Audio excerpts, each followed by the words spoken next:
Silva versus Tatsuya Iwazaki. Daijiro Matsui versus Gerald Venician. Lloyd Van Dam versus Gary Goodridge. Ernesto Hoost versus Sammy Schilt. Antônio Rodrigo Nogueira versus Bob Sapp. Don Fry versus Jerome Lebanner. Hidehiko Yoshida versus the Great One, Helio Gracie. And in our main event, PRIDE versus K1 in the form of Mirko Crocop facing the legend Kazushi Sakuraba. But if that wasn't enough, we have a very special guest here tonight. Oh, yes, ladies and gentlemen, all the way from the United States of America, Bill Goldberg!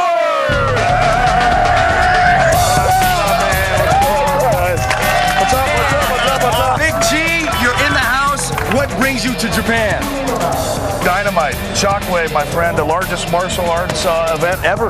This is like the Woodstock of mixed martial arts. We've got K1 champions, we've got PRIDE champions, and we've got Goldberg, and you're going to join us at ringside as a commentator. Yeah, you know, I got a couple friends fighting tonight, and I think I'm going to have to call Bob Sapp and Nogueira, and then Don Fry, you know, he's a good buddy of mine, so we'll see what happens, man. We'll see what happens. It's a very exciting night. Now, Goldberg, you're a huge fan of the sport, right? Yeah, I've been a fan ever since the first PRIDE, ever since the first UFC, you know, for a very, very long time. You know, what more of an honor would it be for me to be a part of this when, you know, realistically, I patterned my character after a mixed martial artist. Well, it's a pleasure to have you, man. Bill Goldberg. It's an honor to be here, guys. Boss Rutan. Honestly, yeah, I'm Stephen Quadros, the fight professor. Yeah, rub it in. Let's go down to ringside.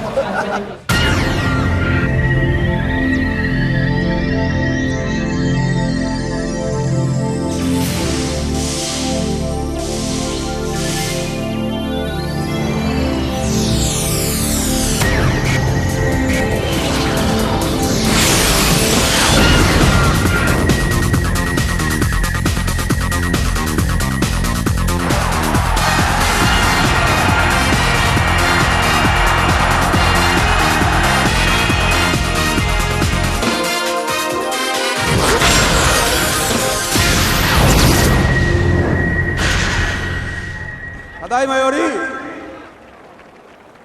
サマーナイトフィーバーダイナマイト格闘技ワールドカップを開催します。以上、オス。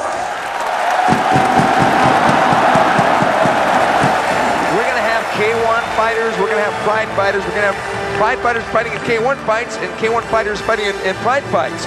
And it's just so many people here. It's got to be 70, 80,000. It's really the biggest show I've ever seen, really.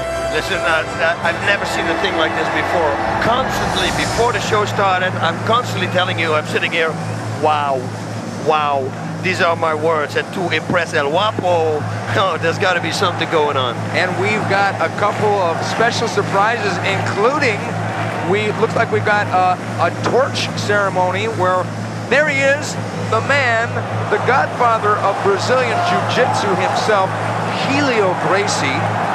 And they're going to be handing in the torch. And Inoki, Antônio Inoki, the sensational product of Japanese sports here in Japan's Antônio Inoki, the idol who fought Muhammad Ali back in the 70s. Both Helio and Inoki jointly lighting the flame, and it's on. Oh yes, and it's going to be on tonight. Shockwave here in Japan is also called Dynamite, but it's all about, look at this, yeah. Look at this shot, ladies and gentlemen. It's a lot like the Olympics. It's such grand scale. There has never been a martial arts show like this, especially an outdoor martial arts show. Look at that shot. Wow, Dynamite is right. It's Dynamite Shockwave.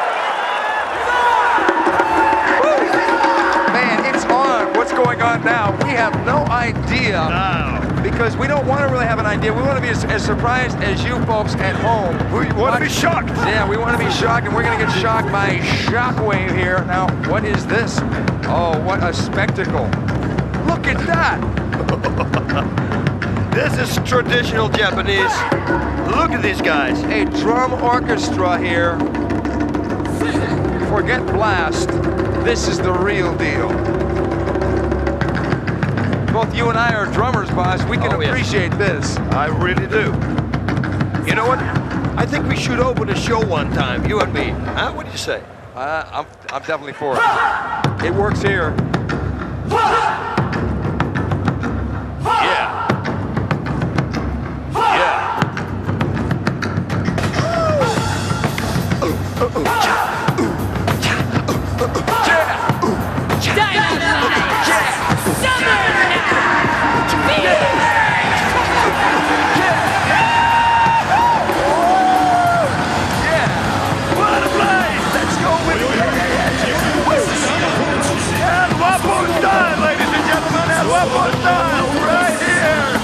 Shockwave! That's right. Look at this view!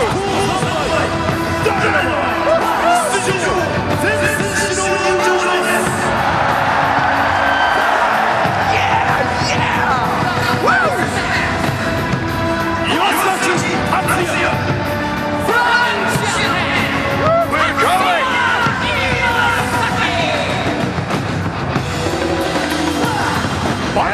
They're introducing the fighters. The crowd, listen to that response for Vanderlei. Oh my God, look at this! This is bigger than the Super Bowl.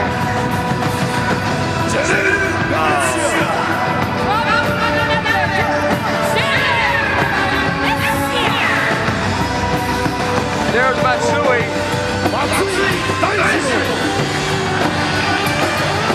Venician coming into the ring. It's going to take him a while. This place is bigger than the Tokyo Dome, really. And introducing the fighters here.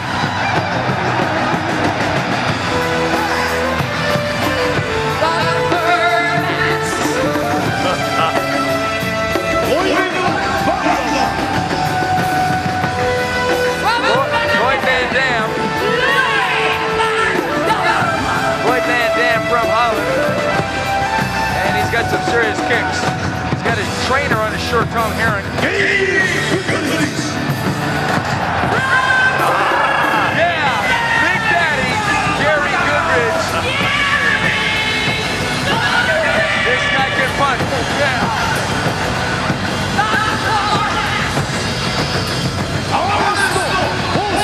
Whoa! Maybe the greatest heavyweight kickboxer in history, Ernesto Hoost. Mr. Perfect! Oh yeah, he's the man. And probably the biggest kickboxer in history. Hoost's opponent, Schilt.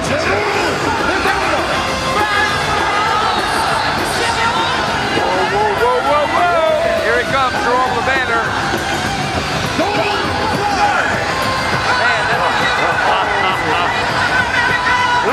Listen to the people here! Wow, They're getting crazy! Don't fry! Don Fry is getting an insane ovation here.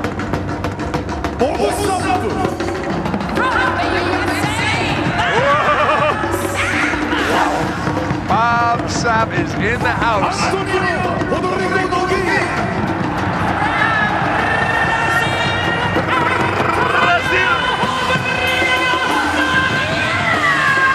Minotauro. Got a tough opponent tonight. Oh, he does. Hoist Gracie, the man that made the world really look at ground fighting. This guy right here. Yoshida! Whoa! Man, this guy is so relaxed. Hidehiko Yoshida.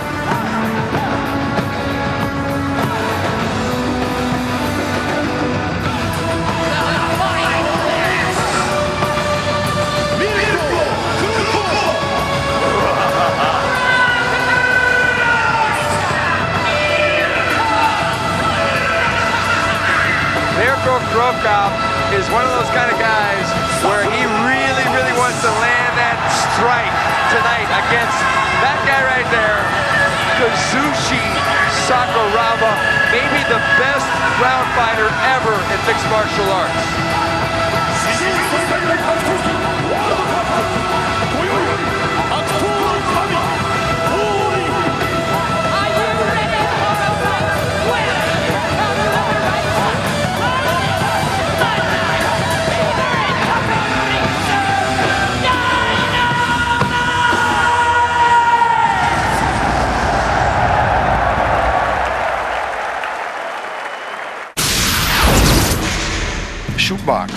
has produced some of the most aggressive and exciting fighters. What is it that Rudimar does to you mentally that makes you fight so aggressively? Mentalmente, tecnicamente, fisicamente, hoje em dia todo mundo é profissional e todo mundo treina para lutar muito. Então, eu acho que ele é o pivô de tudo isso e muitos outros talentos virão.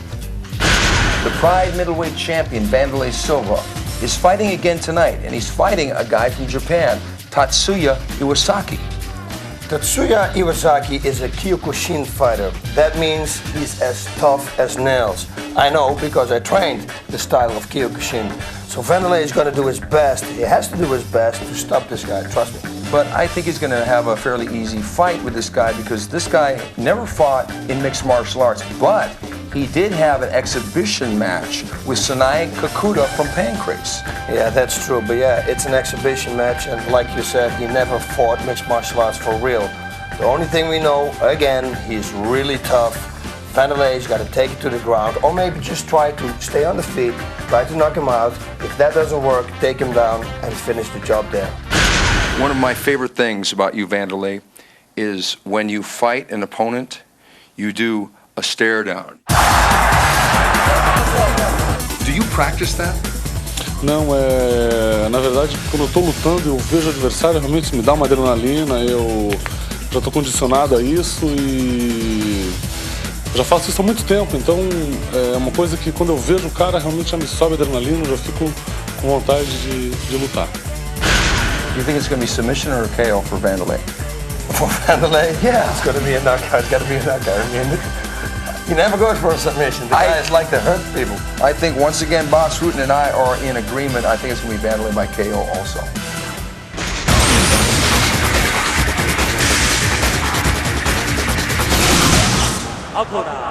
Tatsuya Iwazaki. 107.5 キロ。Iwazaki!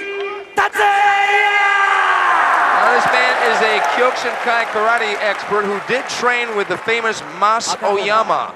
182センチ、95キロ。And he's going to need more than a reverse punch to beat this guy, Pride middleweight champion Vanderlei Silva. This is a non-title fight. And here's the infamous stare down. Yep. This is part of the ceremony of a Vanderlei Silva fight. There's the stare down, and it's a separate part of the fight, which people really look forward to. The crowd reacted. Tatsuya Iwazaki, coming in at 33 years old, is 7 years older than Silva. And he's going to really need to be focused. And probably, what's the game plan here, boss? Well, the game plan is stay on your feet. Vanderlei is going to punch his head, which is not allowed in Kyokushin karate. He's got the high kicks, he got the knees to the head, of course. In Kyokushin, that's allowed. There we saw a kick to the body already. But I think he's going to be outclassed here by Vanderlei Silva. That was a knee already. Got kneed, he's got the ground and pound. Vanderlei pounding away. It doesn't look good. Iwazaki doesn't have the skills here. It's going to be a choke. He's going to go for a choke, probably, right. Iwazaki got out of the way, can't hit behind the head here in the Pride Fighting Championships. There's already some blood there. Yeah, one of the many rules we have here. Iwazaki is susceptible. Vanderlei got the legs going, he's got the hooks in, going for the choke. Iwazaki tucking the chin. Iwazaki has got to turn and face Vanderlei. Having trained for 2 years under Yoshida Takashi, who's a guy that you know from Pancrase. Yep. He needs to, actually, he's very relaxed, but he's going to need more than relaxation. Took some shots early on, took the knee, was knocked down by the knee, it looked like. Now Vanderlei letting go of the hook and going to go for the ground and pound, going to go for the soccer kick, and there's a kick by Vanderlei. Vanderlei's blasting away, and the referee stops the fight. He stops the fight. Silva taking care of business, ground and pound, got him out of there early. Nice kick there. Cool him up. A few hammer strikes down. Bang, bang, bang. And it was the end of the story, exactly like we predicted. Vanderlei is too strong for this type of guy. Yeah. Iwazaki took the fight on short notice. It seemed like they were having problems getting opponents for Vanderlei Silva. The event, you know, featured karate versus vale tudo, and it was 1 minute 16 seconds TKO by referee stoppage. Vanderlei Silva chalks up another victim very quickly. It was the strikes once again from Silva. Yep, like I told you before, there are not used to strikes to the head in Kyokushin karate, and that's where you should go for. Things that they are not used to. And here's a lovely ring girl, hanging a lovely trophy here to Vanderlei. I tell you, man, it's going to be hard to find somebody who can defeat Vanderlei Silva. Well, but you'd like to get in the ring at some point. Would that be a good match for you? It would be a perfect match for me. I think so too. As a matter of fact, Boz, I think that's a very viable fight. You against Silva, it's a respectful one because you both respect each other. But you have said before, if you ever come back, when, you'd like to fight the best. And look at this, bam! Ooh, nice. And then he just chops away with that right hand until the referee, Yuji Shimada, jumps in to save the other fighter. Now there's the knees. Vanderlei backing up. The guy's trying to pile drive him. The guy doesn't quite have. Vanderlei mounts him momentarily here and then starts to unload. That would be a spectacular fight. Bas Rutten versus Vanderlei Silva. It really would. I think so too. I'm here with the Dutch 2002 K1 champion, Gerald Venician. Gerald, your first time fighting in the big show in Japan, mixed martial arts. What's it going to be like for you? It's the first time. It's new for me, but I think it's just like another fight. I'm very relaxed. So what are your best weapons as a fighter? Best one my legs and my punching. Gerald Venician, he's the Dutch K1 2002 champion, and he's ready to rumble tonight. I mean, he comes from the Johan Boos gym. He trains with Ernesto Hoost. That says it all. Every day sparring with Ernesto Hoost. No, thank you, not for me.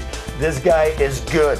Devastating striker, he can kick. The roundhouse kick he likes. Yeah, you know, he's really strong, his upper body, but those kicks, I mean, like Hoost. Hoost likes that low kick, but that sets up the high kick. Will he be the next Ernesto Hoost? We're gonna find out tonight.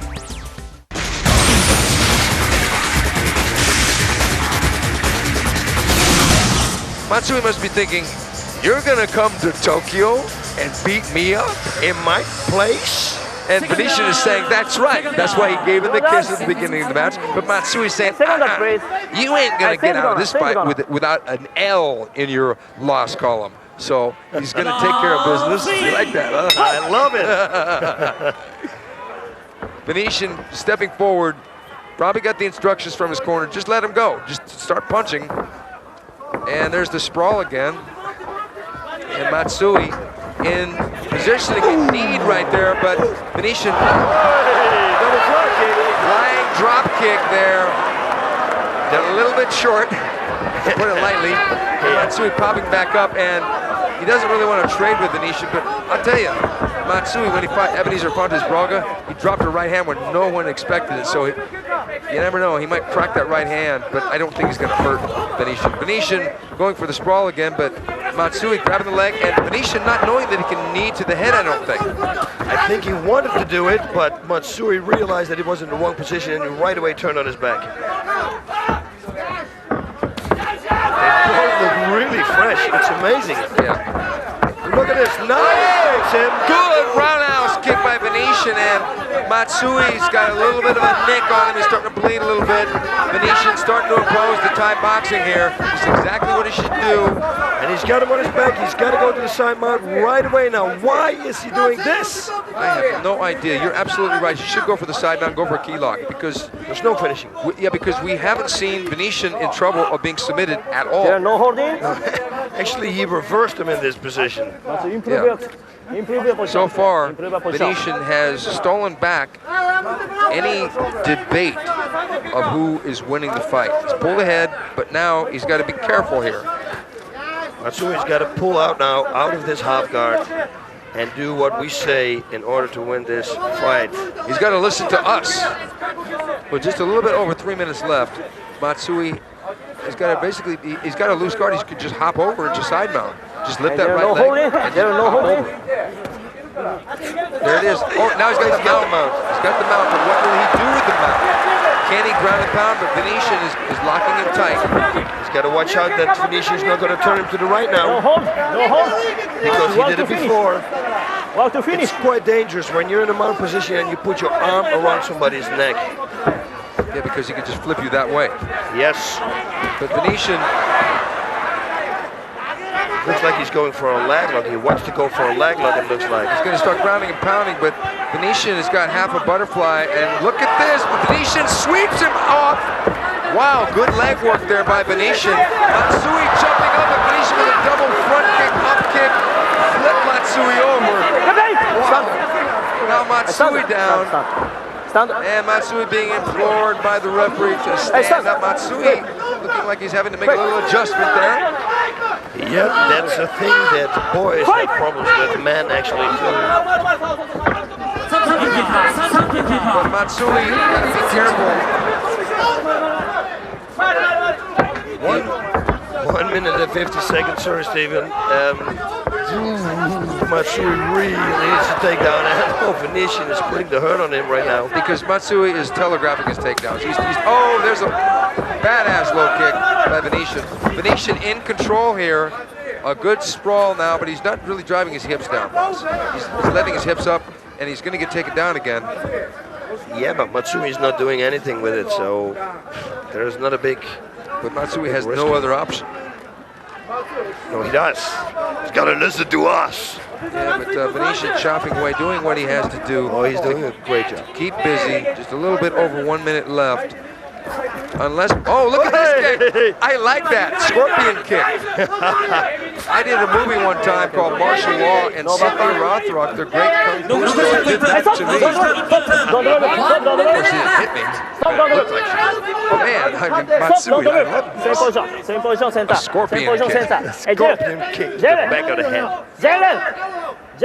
Venician, stand up. look like we're going to have a restart. Same position, The center of the ring in the sprawl position. Okay, same position. Same position. Same position. But I don't see much changing. Venician, Venician, if he knew the rules, he'd just start throwing knees here, but they got to let Matsui grab the leg. I hear the corner for Venician saying, telling him in Dutch to elbow the side of his body. Elbow right, see, he's listening good. No spine line, okay. You see. But boss shouldn't be underhooking here. Okay. Yes, and knee. Yeah, just knee to the top of the head. But he does. I don't think he knows this. This is his first time, and he's doing well. Oh, look at that! Wow! What a good kick! But he must have pulled that kick because that would have knocked Matsui out if it was been a full power kick. Because Venician can definitely kick. We're getting close to the end of the round. Venician really has pulled ahead, been more aggressive, and there it is. Venician doesn't really want to knee. I don't think he understands that. But here we go. It's the end of the fight, folks. Gerald Venician has come here to Japan, to Matsui's town. Oh yes. Here outside Tokyo, and beaten Daijiro Matsui. He said, "Do you really think that I came all the way from the United States to lose this fight? Oh, actually, from Holland to lose this?" The geezer says, "No, we're gonna win." But the thing is, the guy from Holland came in with a lot of attitude, made the adjustments, reversed Matsui several times in the middle of the bout, showed a lot of composure. Matsui, in some ways, is becoming like the Gary Goodridge of the under 205-pound set. He's like the gatekeeper now. New guys like Venician come in, and if they can beat Matsui, then they might get a shot at somebody tougher, and there's a lot of tough guys in that weight division. And here we go. Let's see what the judges think. I think it's definitely Gerald Venician. Same thing here.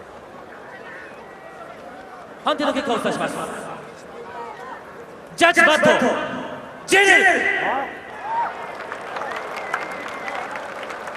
Judge Nishi. Matsui. Judge Miyake. Okay, Gerald Venician has won a split decision And the winner is... Apparently the one judge that favored Matsui did like those takedowns. Yep. But, you know, it was a great first fight in, you know, Japan for Gerald Venician. This kind of pressure, this kind of heat, like, for all these people. Yeah, the thing about a takedown is if you take somebody down, you got to use the takedown. And Matsui didn't really use the takedown. You know, he jumped right into his guard. He didn't pass. He didn't do anything with it. So that's why I really think that Venician won this fight. Yeah, I would tend to agree with you. I think Venician was dominating on that third round. His trophy broke. That's a hidden compartment there for when he goes back to Holland. Here's the soccer kick by Venician. Matsui getting out of the way and crack. Ouch! That hurts just to see that big foot flying upside. Matsui just looked at it like, oy. That was a Steven Spielberg shot right there. Oh, yeah. Beautiful, as if it was planned. Venician had so much power that he broke his trophy. All that, and look at this guy. I like this personality that he came in the ring with that stare down. Yep, it's the, like I told you, the Vanderlei Silva stare down. He was here to fight, and he showed the people that he could fight.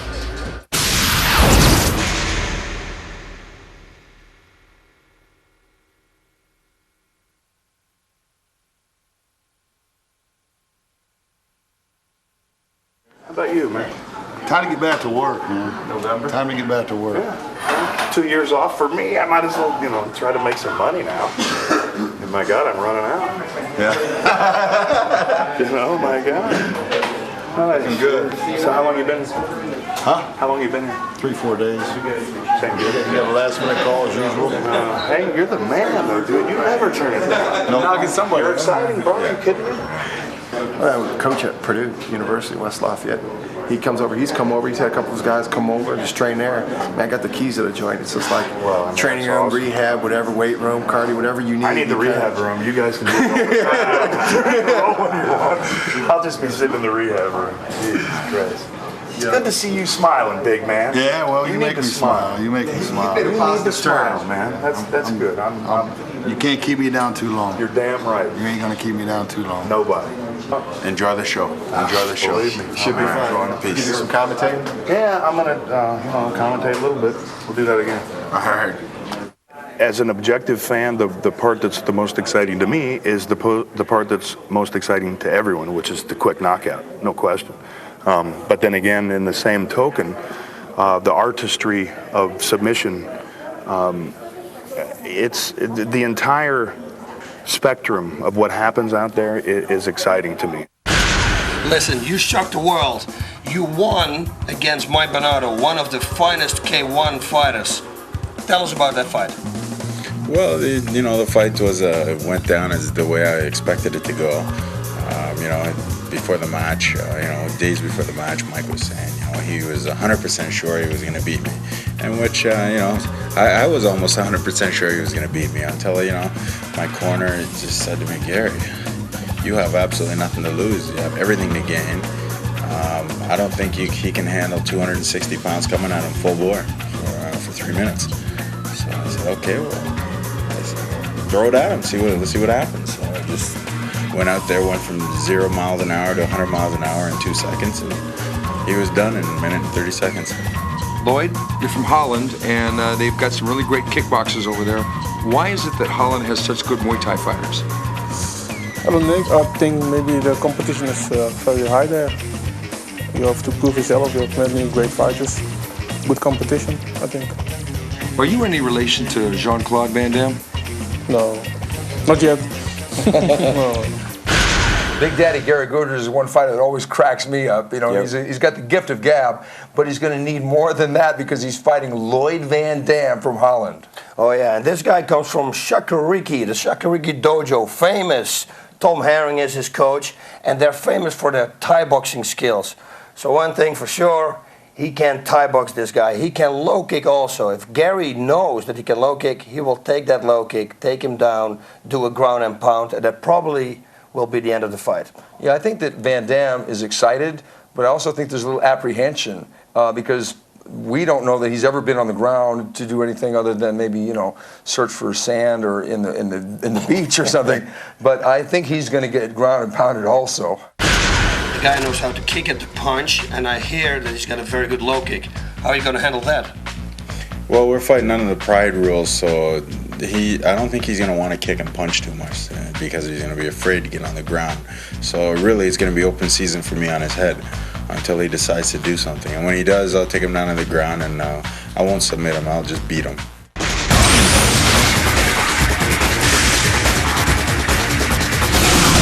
One thing is for sure, boss.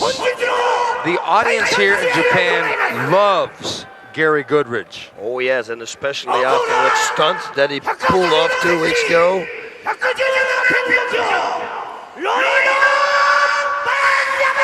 But I don't know that this guy right here, Lloyd Van Dam, loves Gary Goodridge because he's going to come out with a lot of aggression.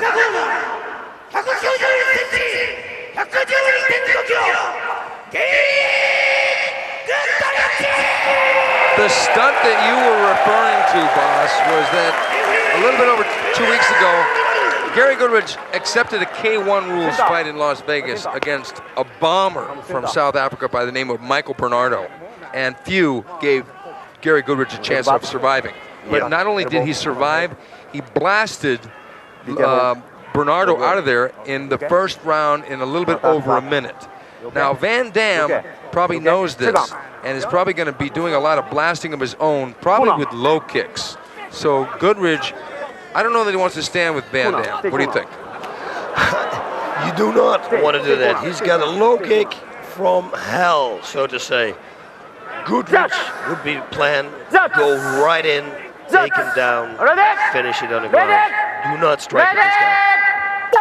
Okay, Gary Goodridge comes in, gets the body lock, and they're wrestling here, standing up.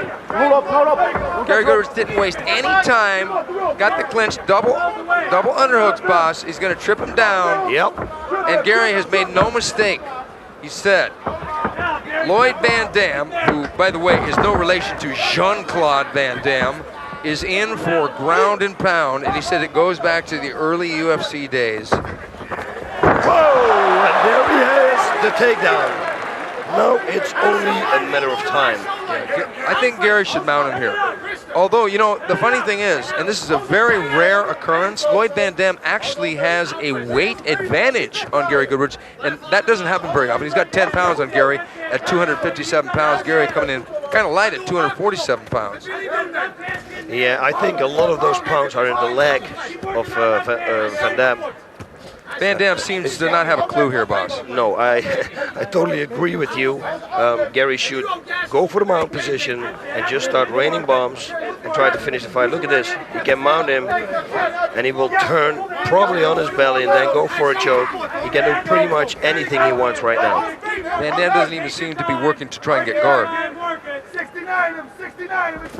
Okay, Mark Coleman in Gary Goodridge's corner is yelling at Gary to get him into the north-south position. That would mean that Gary would spin around and start to throw knees straight into Van Dam's head. Van Dam getting busted up here by Gary Goodridge. Van Dam can take a shot. He's had a whole lot of Muay Thai fights.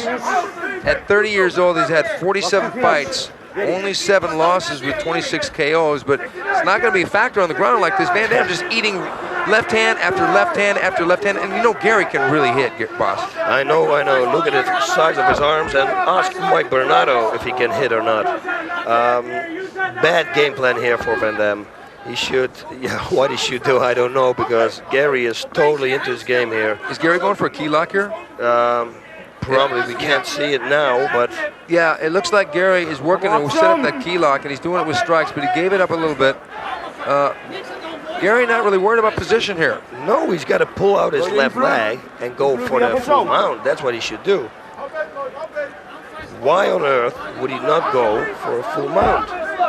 These are good punches. I know, but Van Dam is taking him on the forehead mostly. He's got a little bit of a bloody nose, but he's not really cut too bad at all. And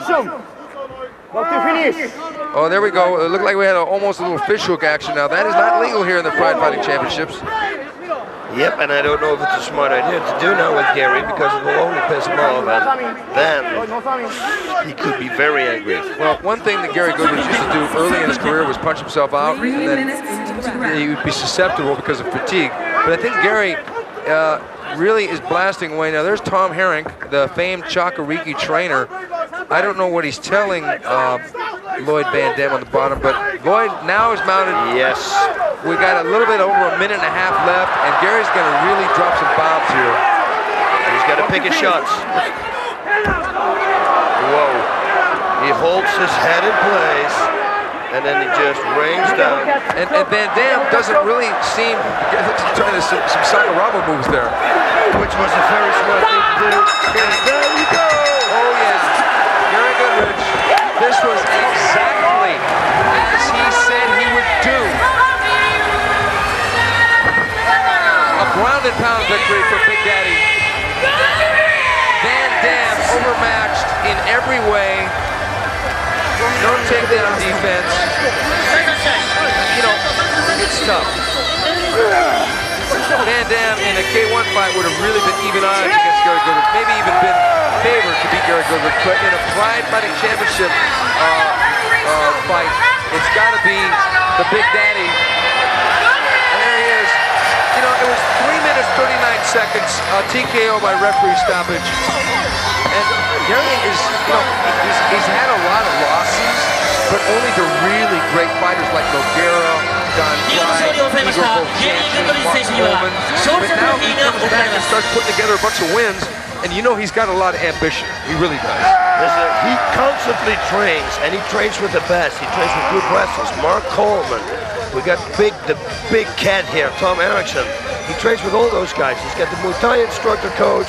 He's doing his Muay Thai. He's doing his boxing, and it pays off. You see it. He's consistently working on his perfection to perfect his fighting game. Yeah, he really does. You know, Gary has really seemed like he's worked on his pacing too, because he's laying on the bombs, and there they are. There's the embrace. Lloyd Van Dam never gave up. But it was the referee saving him from himself. And here is the double underhook. And look at this step back. Boss, that's a great move. Yeah, he probably learned that from Tom Erickson. Oh, yeah, because Tom Erickson being a Greco-Roman guy. Yep. I mean, he's got all those wrestlers.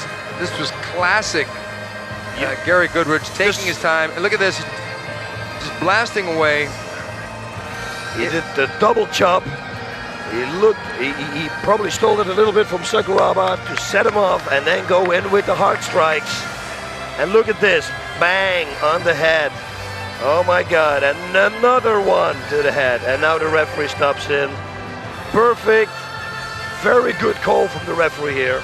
Yeah, absolutely, absolutely. Look at that. You know, Big Daddy, he's so much fun. He really is. He really loves the fighting game. I mean, his enthusiasm. He talks a little bit of trash just to get things pumped up, but it's just part of the business. Van Dam maybe should stick with Thai boxing. I think so too. I mean, I think this fight with not a lot of grappling experience. They said he had a judo background, but you know, it didn't look like that. He should, stay with Thai boxing or jump into a dojo, because right now Chakariki, Tom Herring, he joined forces together with Chris Dolman. They both have a gym now, and Chris Dolman is a ground fighter. He is the Thai boxing coach, so maybe in the future we see him back with some ground skills. There's Gary Goodridge with Ishii, Master Ishii, one of the promoters of the show, and Nobuhiko Takada, getting the congratulations from Gary Goodridge. Gary has made no secret that he would like a rematch with Nogueira, who defeated him with a triangle choke last year in Beasts from the East. But speaking of Beasts from the East, we've got coming up Beasts from the East 2, premiering in the United States on October 13th. More on that later. What do you think the people are going to be looking for in your fight with Sammy? I don't know. I think because I make a lot of knockouts lately, I think they're going to look for a knockout. And I'm going to look for a knockout myself. So. Do you feel any added pressure because you're fighting another Dutchman? No. I mean, I know in Holland they're going to look, you know, that's for sure. But at the other hand, I'm used to pressure now, so it doesn't really matter. Sammy, why did you not pursue a career in basketball? Yeah, I should have started earlier with the basketball stuff, and I just want to do a sport that I can do alone, not with a team. Oh, really? Yeah. And what do you think of Bas Rutten? Bas Rutten? He's a crazy Dutchman, huh? Really? Yeah. Bas, he said you're a crazy Dutchman. Do you have any questions for him? I don't know where he got that. Anyway, we're going to fight. You are going to fight Mr. Perfect. What do you think of Mr. Perfect? Yeah, he's a great kickboxer, and he's a 3-time winner of the K1. So I think he's a strong fighter, yeah. Do you think it's going to be possible to high kick him? It's gonna be, maybe I'm gonna try. Bas? Yeah. Sammy Schilt. Ernesto Hoost. I got to go with the Dutch guy in this one. You know what, Steven? If I really think about it, I'm going to go with the Dutch guy, too. You know, because you got two tall guys. You got one guy that's about 7 feet tall, that's Sammy Schilt. You got Ernesto Hoost, who's no shrimp at 6'5". Yeah. I mean, but can he get that roundhouse kick up to Sammy Schilt's head? I think he's going to go low a lot. He's got to work low a lot. Sam has got to keep his distance, which is going to be very easy for him because he's 7 feet tall. He's going to use his reach, his long left punches, and his long left foot, his front kick. But Hoost probably train on it. He's probably going to try to counter that. Or maybe Sam knows that, and they're going to twist it around, and it's going to be a whole chess game. I think it's going to be a chess game, but I think Ernesto Hoost is the chess player, and I think Semi, because he's a mixed martial art fighter, is going to be playing checkers. Got to go with Hoost by TKO via low kicks. Yeah, and I go with the Dutch guy.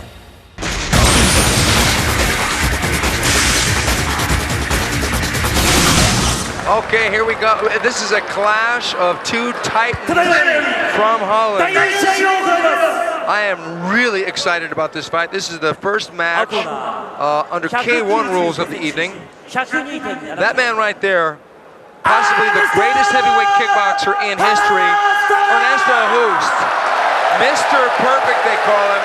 Won the K1 Grand Prix 3 times. Only the second man in history to do so. The other man, Dutchman, Peter Arts. This man here, also a 3-time champion. He's a 3-time king of pancrase. That's something you know just a little bit about, Bas Rutten. Yes, I do. I was also 3 times king of pancrase, and but it's totally different than Thai boxing. Ernesto here has more experience, way more. He had over 100 fights, Thai boxing-wise, and Sam Schilt, obviously, way less. Yeah, Sammy Schilt has got an obvious height and reach advantage, and we could call him lefty because he throws a lot of left front kicks and a lot of left jabs. And Hoost is, as you said, Bas, is going to want to stay away from that. Oh, looks like Sammy got a little low with the left front kick, and Hoost coming with overhand right, and they're in the clinch.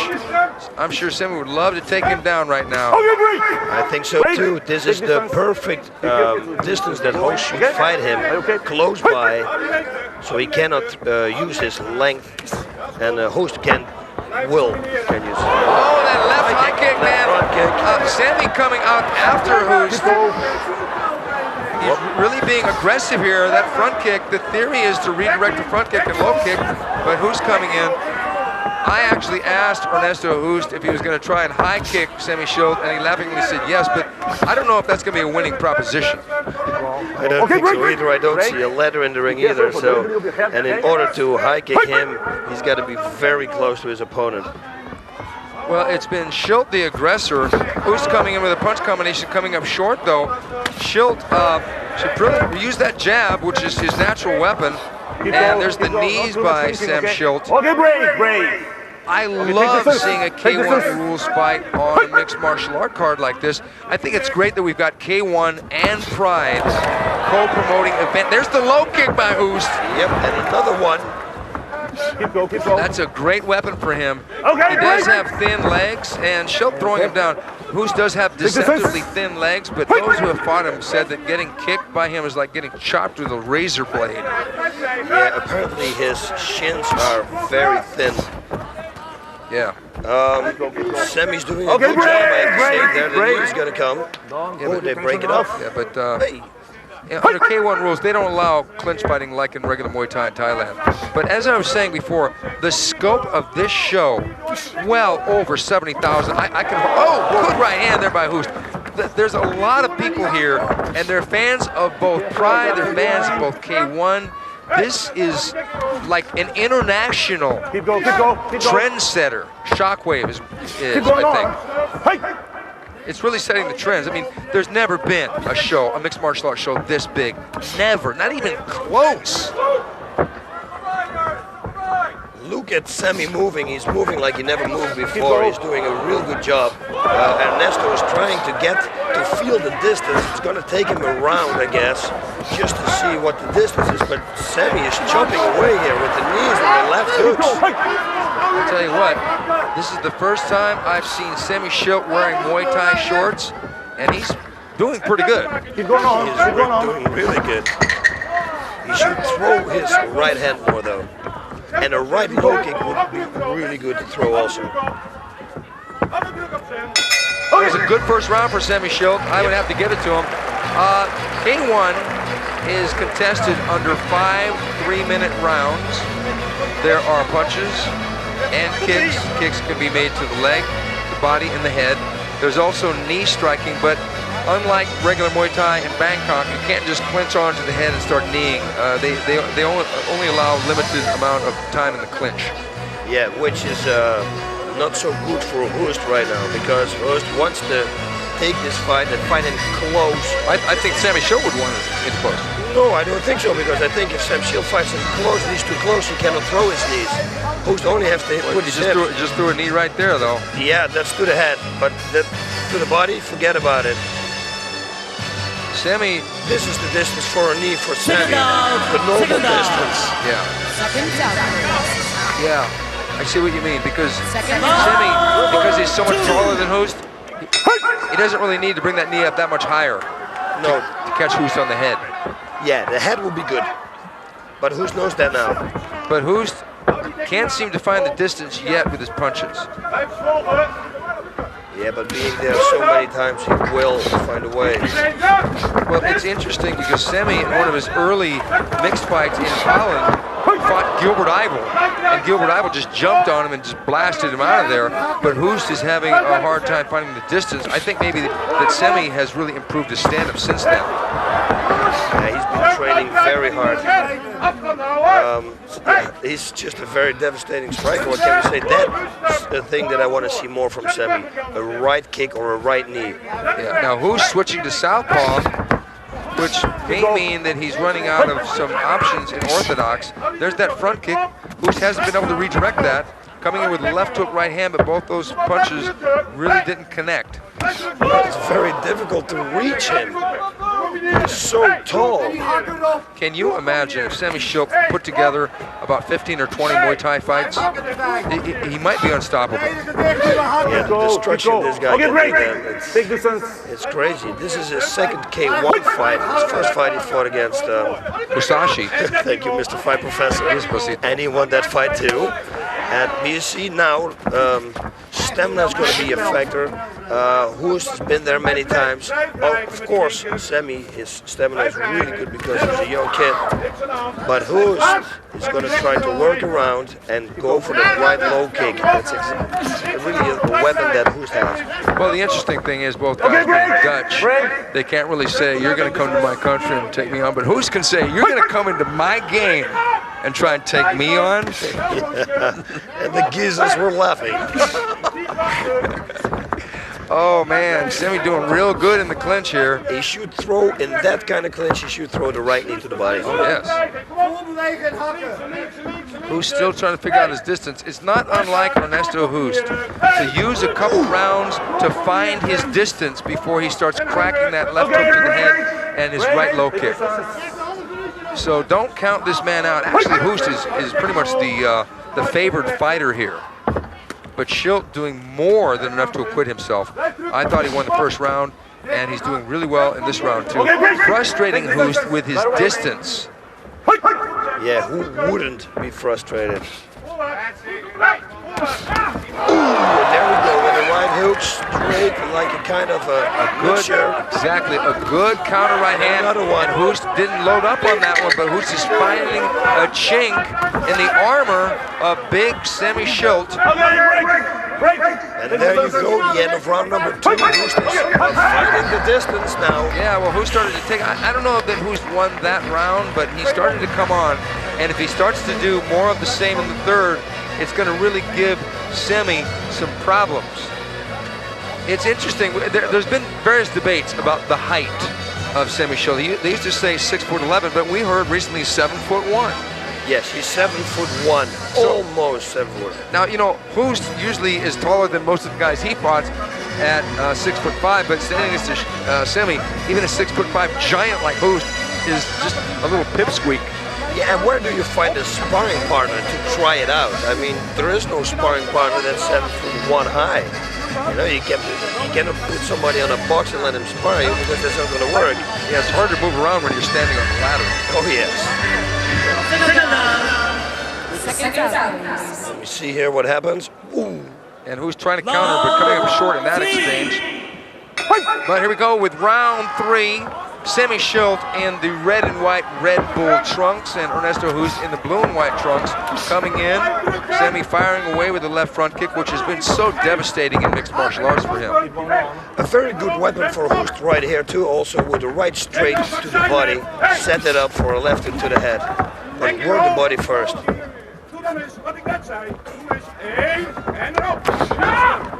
One thing for sure, he can hit the body easier than the head.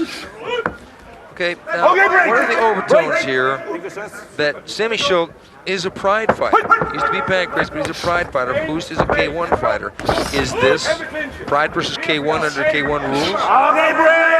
In some ways it is. Yes, in some ways it is. Because if Schilt wins, many people are going to think of it as a victory for pride, possibly. Okay, there's a doctor check. And the check is for Ernesto Hoost. He's got a cut on his eyebrow, it looks like.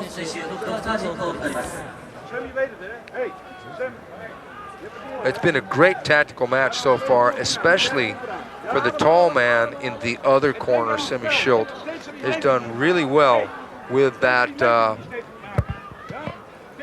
left front kick. Who's being administered by the doctor. I don't think it's anything serious. No. I don't think we're going to see a stoppage yet. But this is a sign for Schilt to hit that spot. Yeah, and it would be his right hand that he would want to throw because it was around Hoost's left eye. Schilt throw more than left kick to the body around. Nice left there.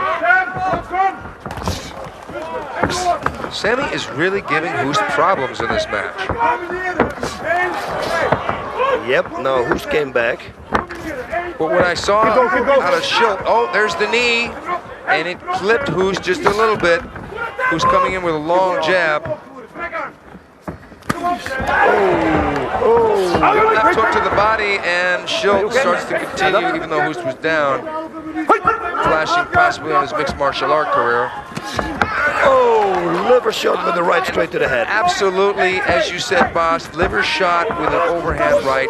Hoost figuring out some distance, going high-low and low-high. Yep, that's what I told you. Go to the body first. If you hit the body, then the head will be there.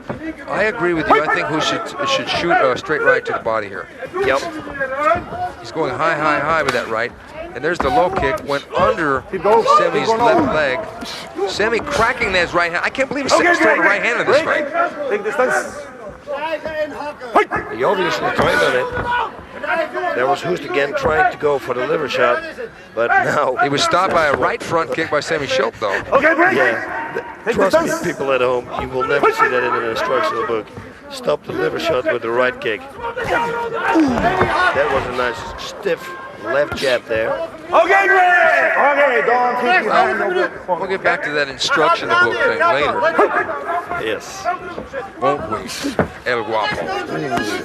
Again, right for the body. 15 seconds left. Now, what can you do in 15 seconds? It needs only one blow, they say. That was a good left hook by Ernesto Hoost. Not too much holding, okay?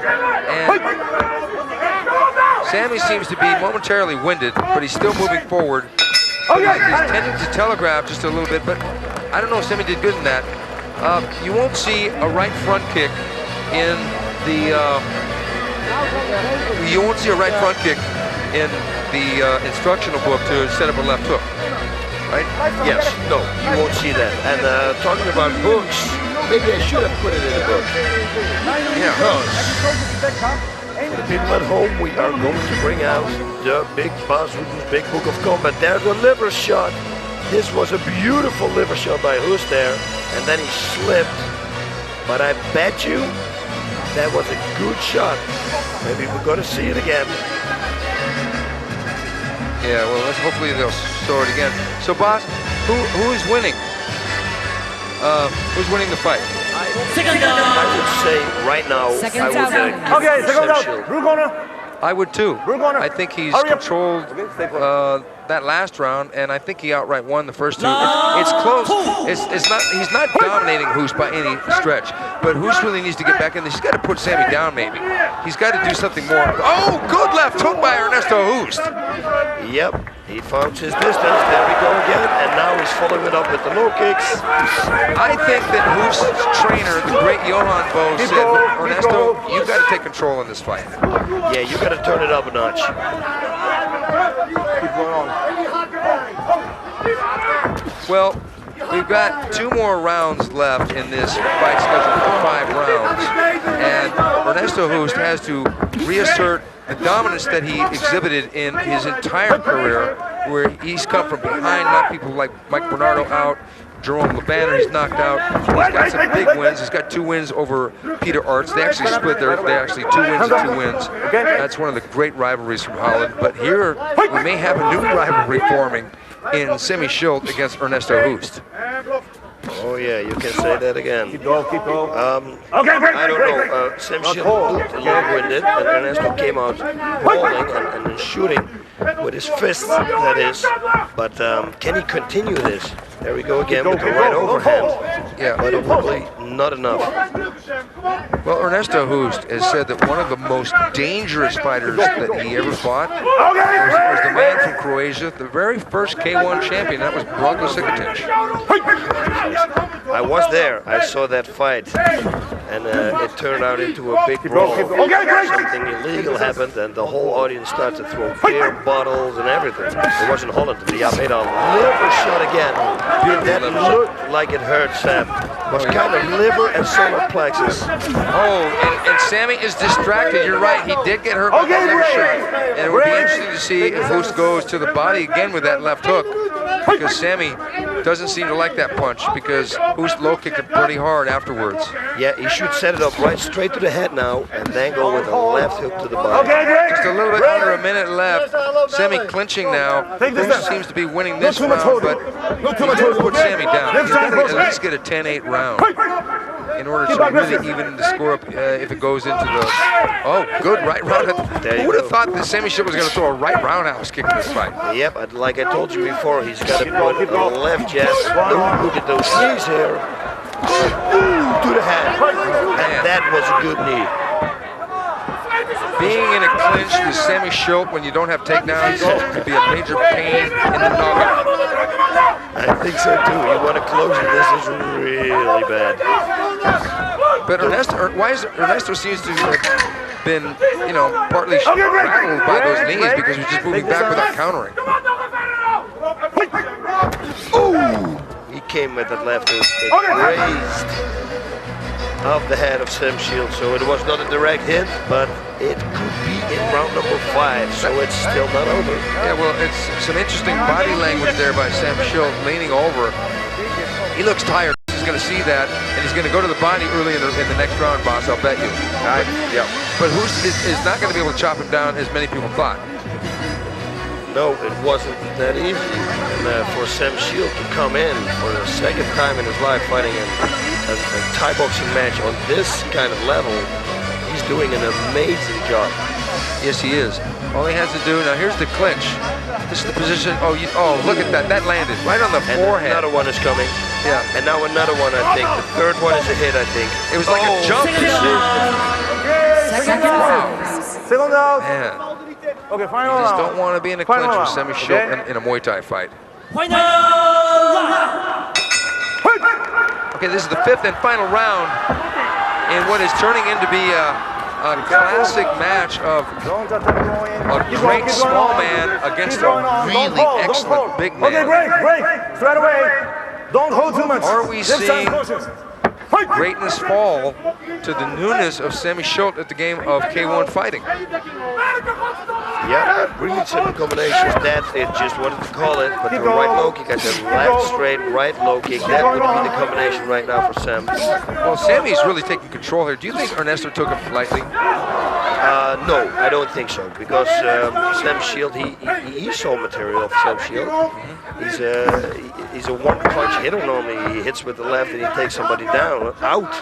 So I don't believe that he took him lightly. Okay, because Ernesto Hoost is coming off a win over another big man, almost 7 feet tall, Jan the Giant Norchi from South Africa, who he stopped with low kicks, and that was in Las Vegas. And that was a little bit over 2 weeks ago. But Sam has done really good, and he's always pressed forward. And look at that! If Hoost did not have his glove up there, that would have really hurt him. I think Hoost has got to knock Sammy Schilt down at least, or maybe out to win this fight. I think so too. You took the words right out of my mouth. Okay, holding each other. And it looks like Hoost is getting winded here. Hoost has just got to really start blasting off here, and he's moving straight back, boss. Yep, Sam's got to throw that right kick. Just a right kick. Or to the head, to the legs, to the body, anyway. Well, I got to tell you, if Sammy Schilt beats Ernesto Hoost, it'll be an upset. It will be a shock here at Shockwave. Okay, break. That's why they call this event Shockwave. Ernesto blasting away to his body, but he's going to have to do more than that. Yep. It's going to be a close judge's call, but Sammy, like I said, has got to get the nod for effective aggression. He's better in the clinches. Okay, break. Ernesto hasn't landed much after that one body shot in the 4th round. Don't hold. He can't find Sammy's chin. That's the problem. Yeah, it's way up there. Yes. Way up there in a different time zone. That's a good one. Yeah, I mean, different area code actually. 30 seconds. Have to get directory assistance from the operator just to land the left hook to the chin. Okay, break. In order to reach, you have to redial 818. Okay, here we go. It's like 10 seconds left. Ernesto Hoost doesn't seem to have the zip left in order to finish Sammy Schilt. 10 seconds left. They're in the clinch. Sammy chopped into the body. Both men tired, but Sammy the fresher of the two. I gotta tell you, I gotta give that to Sammy Schilt. Me too. And that's gonna be more than just a bit of an upset. You get a great fighter, a man with 100 fights, a man who beat everybody in K1, a man who won 3 K1 tournaments like Ernesto Hoost, and he fights this guy in this guy's 2nd K1 fight. Wow, that's going to be a huge win for Sammy Schilt. A huge win, and can you imagine if Sam Schilt would develop a right hand and a good right low kick, what he can do, what kind of damage he can do? You must forget about the left, but with the right, my God, pretty much everything he does right now is left. Yeah, well, he's got a 9-year age advantage. He's only 28 years old, and he is young enough to learn those new skills. And you know, he threw some right hands, and he threw a right roundhouse kick occasionally, and a right push kick. Yeah, and when he did, it was a hit. Yeah, it was. So he should go back to this fight, learn from this. It's going to be a win anyway, I think. And then next time, yeah, let's see what the judges think. See if they agree with us. Yeah, I don't want to lose him. We got to keep this guy here, Pride.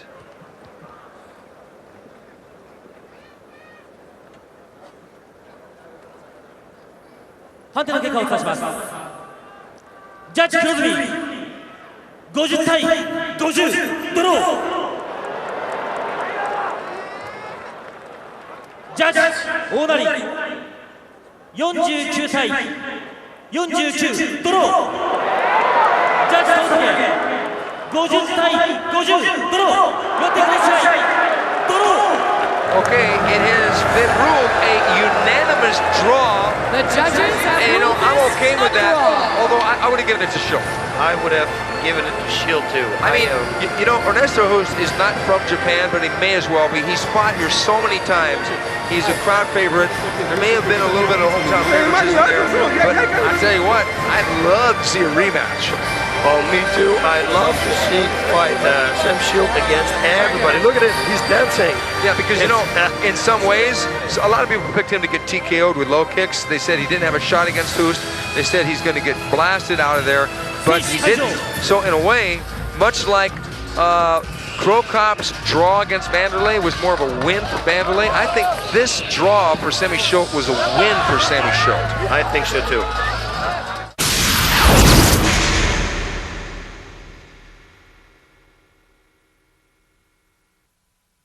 Go do your thing. Grab a chair. Do your thing. I don't want to bother you, man. I'm not bothering us. We're just bullshit. Sure? Yeah, grab a chair. Sit down. We're just too lazy to stand. If I hit you with this, will you sell it? Now that would suck. Oh, God. Why don't you go out and fight this guy and I'll do your job. Wow. I'll walk around and shake hands. Real good knees, supposedly. Yeah. But Greco just told me. Yeah. Any little info may help you. I don't know. Yeah. Well, so far I got don't stay outside, don't go inside. Go inside. Look out for the knees. Go inside. Just do your game. Unbelievable honor for me to be here and be a part of Pride. I just being here as a spectator is an honor for me, and it's a dream come true. Being here as a commentator and being able to interact with the guys and meet people who I've very much respected over the years is an unbelievable honor. So I'm kind of speechless, which for me is rare. Come with me. Yeah. Come to the dark side, Luke. Come to the dark side. I'm your father. The tag from hell. The tag from hell. I'm your father. Come to the dark side, Luke. Well, good luck, my friend. Thanks, bro. I'll be with you. Before, during, and after, especially.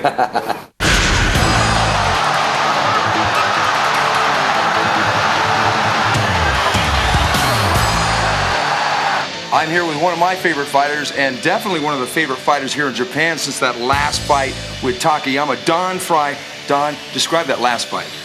That last fight was a barn burner, I'll tell you. Takayama, he brought the whole farm with him, man. He hit me with everything, the kitchen sink, and hit me a couple times, moved me sideways. My brain was still over here, my body was here, and the guy's got balls the size of church bills. He really impressed me.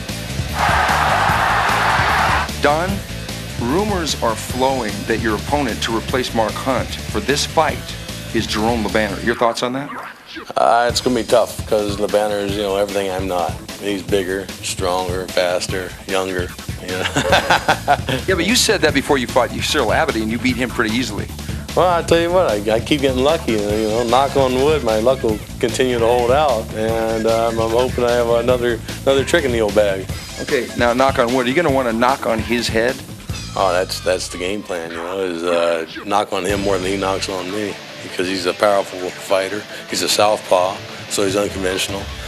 He's got great knockout power. He's got great footwork. I mean, fantastic kick. So it's going to be interesting. Don Frye can hit, right? Oh yeah, he can hit. Jerome LeBanner can hit too. So it's going to be a collision of these two guys that can really drop bombs. I don't think this fight's going to go the distance. It cannot go to the distance. Jerome LeBanner is a phenomenal boxer who fought maybe 80 K1 matches. Don Frye just steps in, he says, you know what, I challenge this guy. I fought another K1 fighter on his rules, under my rules. Let's go and fight a K1 fighter under their rules. I don't think it's a very smart idea. It's a very smart thing to do. But hey, Don. Don is tough. He wants to go for it, and he just wants to show the people who's the toughest guy. That's a great point. I'm glad you thought it up. What I'd like to see in this fight, and what I think we're going to see, if Don fights this fight the same way that Gary Goodridge did against Mike Bernardo, the same way Quentin Jackson did against Cyril Abity, the Pride fighter coming in and beating the K1 fighter, they basically didn't wait. They just jumped on the guy and mugged him. Yeah, and also a very big point is Jerome LeBanner. Did he ever face a tough guy like Don Fry? I mean, who's tougher than Don Fry? There's very few people, so in a way, I'm kind of split on this one. I really can't call this one, boss. I don't want to call this one.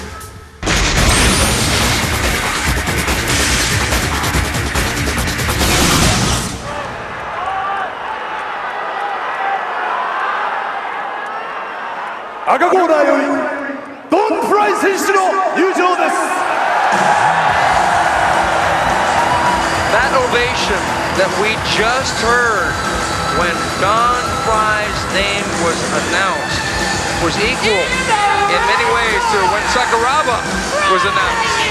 They love him here. He is so huge. It is unbelievable. I think here in Japan he's probably the most loved foreigner. Yeah, he really is. And you know, he epitomizes like Mr. All-American. I mean, look at him. He's got the red, white, and blue trunks. He's got the Pain Incorporated, which is Brian Johnston, the UFC veteran, also a very well-known fighter over here, who fell ill recently, but Don is very supportive of his friend. Don is just, what can you say about this guy? This guy epitomizes toughness, but boss, he's gonna need more than toughness. He's facing Jerome LeBanner, who athletically is 7 years younger than Don Fry at 29 years old. He's got way more experience because this fight is so dangerous for Don Fry because it's under K1 rules. It is a stand-up fight. Don is used to fighting on the ground, standing up in mixed martial arts. He's a two-time UFC champion. He's a Pride superstar. He's really in deep tonight. He is really, really in deep. I don't know what his game plan is going to be. I would close the distance. Don't let Jerome LeBanner hit on you because he's a phenomenal boxer. He's a southpaw, so that's going to give maybe also some problems here. Don took this fight because he beat Cyril Adibi under the Pride rules, and he said then, after that show, he told Mr. Ishii, who's the owner of the K1, he said, okay, I want now to fight a fight under your guys' rules. You fight under my rules, I will do it back to you. And he picked an opponent out tonight. That's one thing for sure. Well, you know, it's interesting because there have been two occurrences recently where Pride fighters, Gary Goodridge and Quentin Jackson, gone in and fought under K1 rules and knocked out their opponents unexpectedly. And I said that to Don that they really mugged their opponents. And Don said, I am the original mugger. He's going to need that tonight against that man right there, Jerome LeBanner. There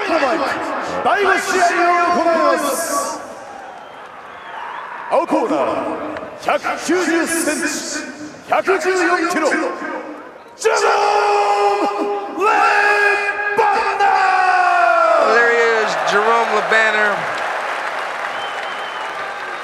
Man, he looks relaxed. 122 kilograms. That's a lot of pounds. 62 pounds. Don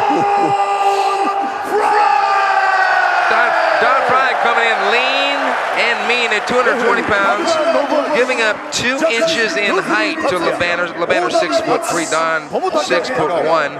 Let's see the stare down. LeBanner's not going to buy into it. Fry was the second part of one of the greatest stare downs in mixed martial art history when he faced Ken Shamrock, but doesn't seem to be that. But look at the size difference. LeBanner's upper body, his physique. LeBanner looks like he's coming off a sunburn. Yeah. I mean, his back is really sunburned, and wow. It's a 40 pounds weight difference also here. Well, this is Fry's coming out. This is Fry's K1 debut, and he's jumping right on LeBanner. Keep going. LeBanner's probably going to throw the knees in this position. And look who we have joining us at ringside. Another big man, Goldberg. Jesus Christ, I'm out of breath. I had to run from the back. Gotta watch my boy, guys. That's okay, man. Whoa, look at that punch. Well, you know, you would have thought that Don Fry was the one that would have tried the takedown, Bill, but it looked like LeBanner tried one. LeBanner come out there with the right hand. And kick. Whoa. What's happening? What is happening here? He's getting a standing 8 count here. For what? Well, he was getting his ass kicked. No, he wasn't on days yet. Yes, that's what I mean. There was that left high kick again. Now, wait a minute. I don't get this. Don is the wrestler, and the Banners keeps taking him down. Don's got to work the body here. That's one thing. He's got to keep the distance close and work the body. Jerome LeBanner has longer arms, so you don't want to stay out of his reach. He's got to stay in. Got to stay inside. He can't stay out of those punches. LeBanner coming in for the kill, and he's rocking Don Frye. Oh, that's it. Don has been knocked out. Don Frye has been knocked out. Okay, Bill Goldberg, thanks a lot for helping us on the broadcast. Wow. That was brutal. Yeah. Man. Wow. Jerome LeBanner has knocked out Don Frye. Yep. You know, Boss, you and I, we love Don Frye. Yes, we do. We had... 1 minute, 30 seconds into the first round. Fire knockout. It was a clean knockout at 1 minute and 30 seconds for the big man from France, Jerome LeBanner. It was a clean KO. And in lieu of the fact, as I said earlier, how Quentin had basically jumped on and beat Cyril Abadi, and Gary Goodridge did the same to Michael Bernardo in Las Vegas. In some ways, there was a lot of pressure on Jerome's shoulders, because this would, in some people's eyes, would be considered a K1 versus Pride fight. Don Frye being a Pride fighter, and Jerome fighting for the honor of K1 and getting the win. It wasn't a surprise to many, because Don Frye has never fought a K1 fight. Yes, and Don came in. You remember after the last fight he had with Ken Shamrock. Ken Shamrock really tore his leg there. Don didn't give up, and he won that fight. Here we're going to have to see the replay. Ooh, it was that left first. And there's that left high kick. Yes. Yeah, his combinations. Yeah, and Don was taking a lot of leather there, and he wasn't effectively blocking the punches. So the referee gave him a standing 8 count. He got clobbered there with a hard straight left, and he doesn't really have his hands up. He's trying to counter, and he's trying to watch. Oh, what a hard right hook. It was a clean knockout, and Don went down, and it was a good stoppage there, but he was out. It was a right hook by Jerome LeBanner. Yeah, now let's hope that Jerome LeBanner, at least the thing that he can do is take another time to fight, and let's fight this out under the Pride rules. Well, yeah, because, you know, Don Frye said, okay, I'll fight you in your rules, but now Don Frye beat Cyril Abadi in a mixed martial arts fight at the Inoki Montpellier show. It was last year, New Year's Eve. Jerome LeBanner was on that same card. It would be interesting to see these two guys now fight under Pride rules. That would be a very interesting fight. But I'll tell you what, maybe Don Frye wouldn't want to stand up if they did that fight under Pride rules. Jerome LeBanner gets the win by KO. Helio Gracie さんです。どうぞ。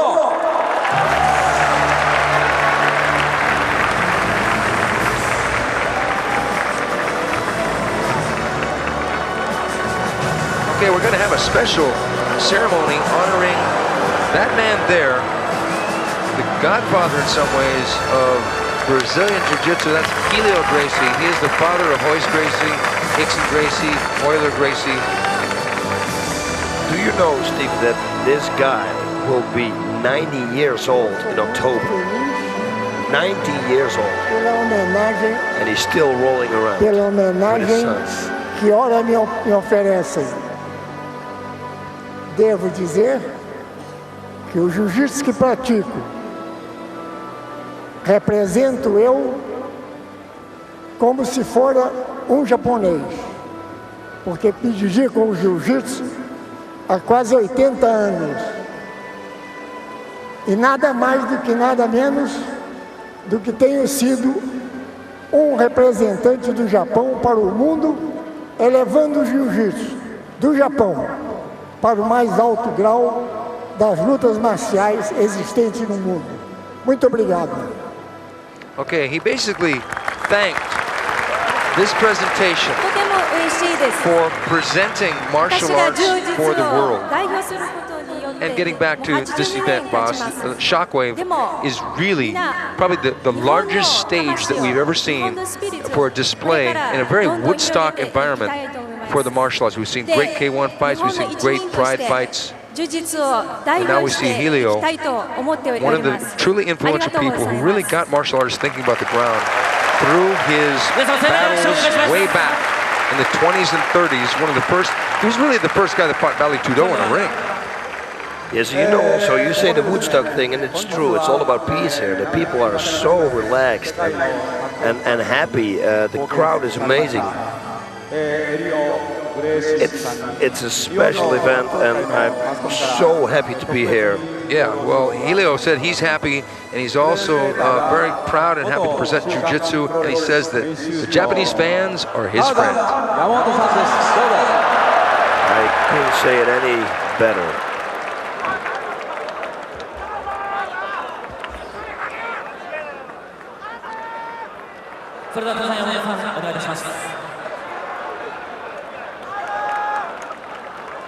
It's Michael Jackson?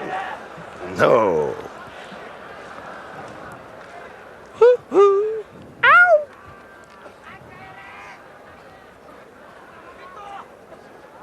特別功労賞ヘリオ・グレイシー殿、本日ここ国立競技場においてタリウジアの祭典ダイナマイトが各も盛大に開催されましたことは、貴殿が長い格闘技生活の中で常に命を懸ける覚悟を持ちながら一期一会の精神でタリウジアに挑み、その数々の戦いの中で日本の江戸時代武士の聖典であった葉隠れの中に記されている日本武士道の精神を体現し、またその精神を広く格闘技界に根付かせてきた功績によるものです。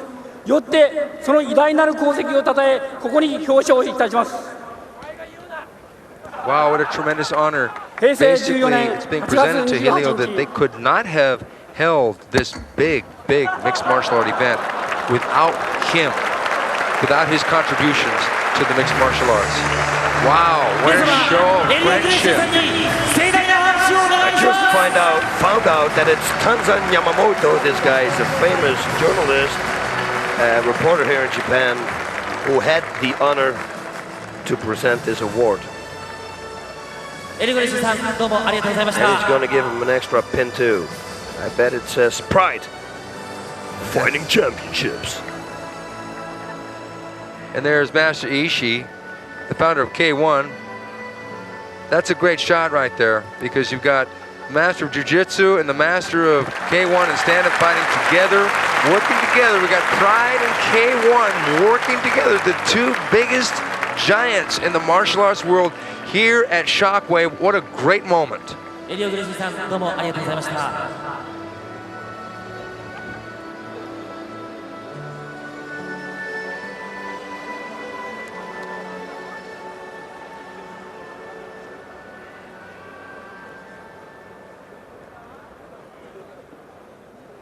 エリオさん、ありがとうございました。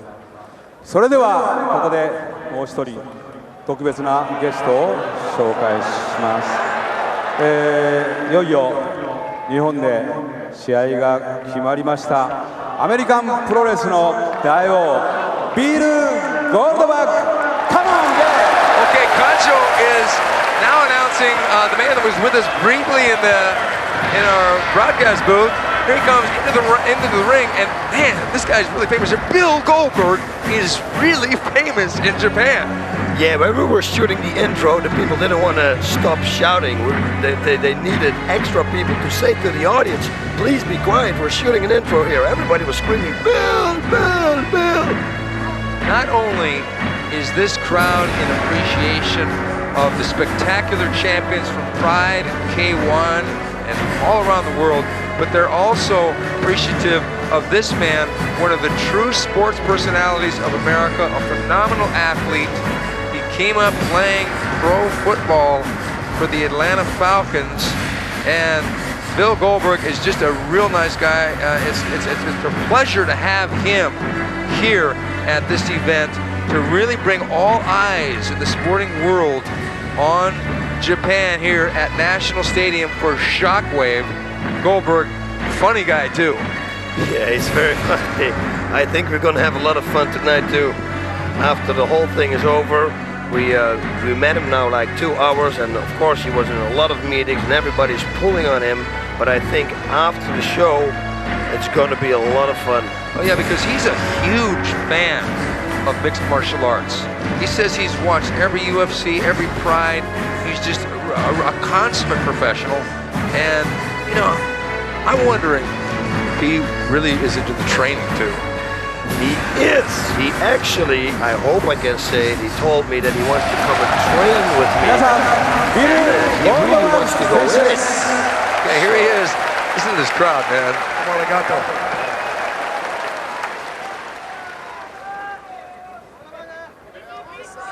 Konbanwa. Good evening. Good evening. We know that. I want to thank Mr. Ishii to let me be a part of this wonderful evening. Dynamite. And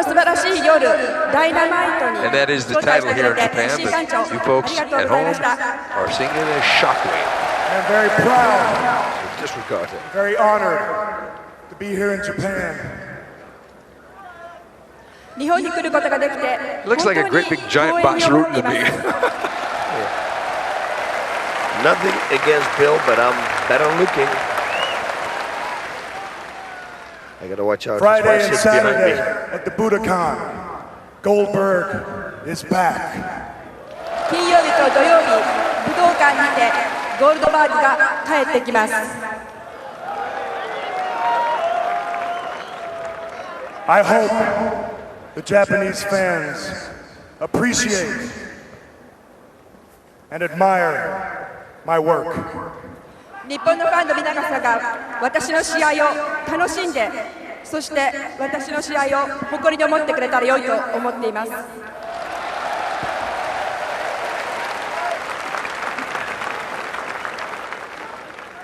One more thing.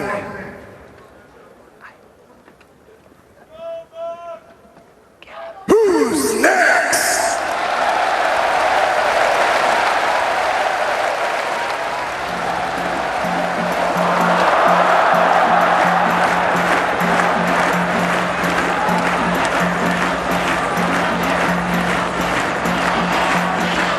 Okay, now this crowd is getting excited, boss.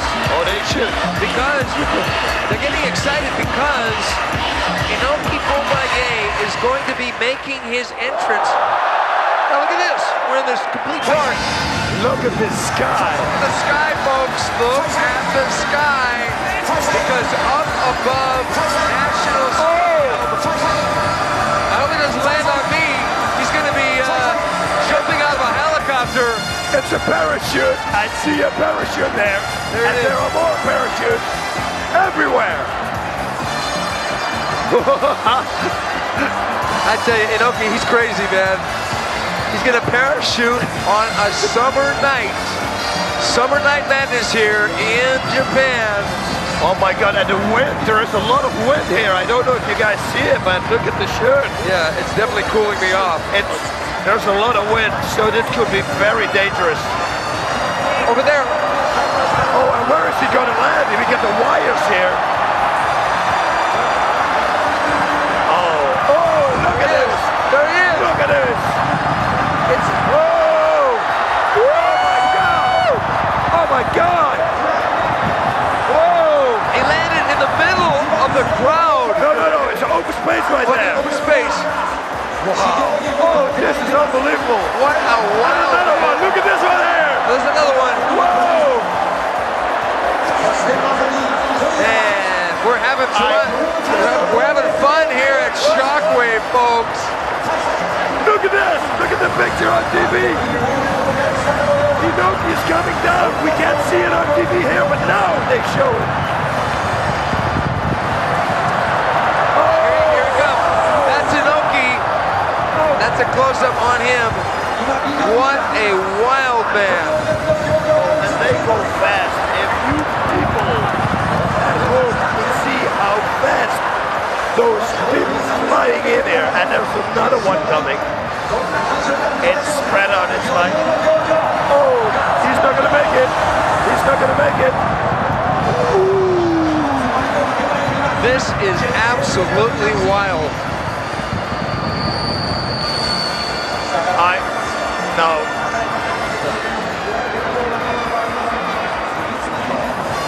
My God.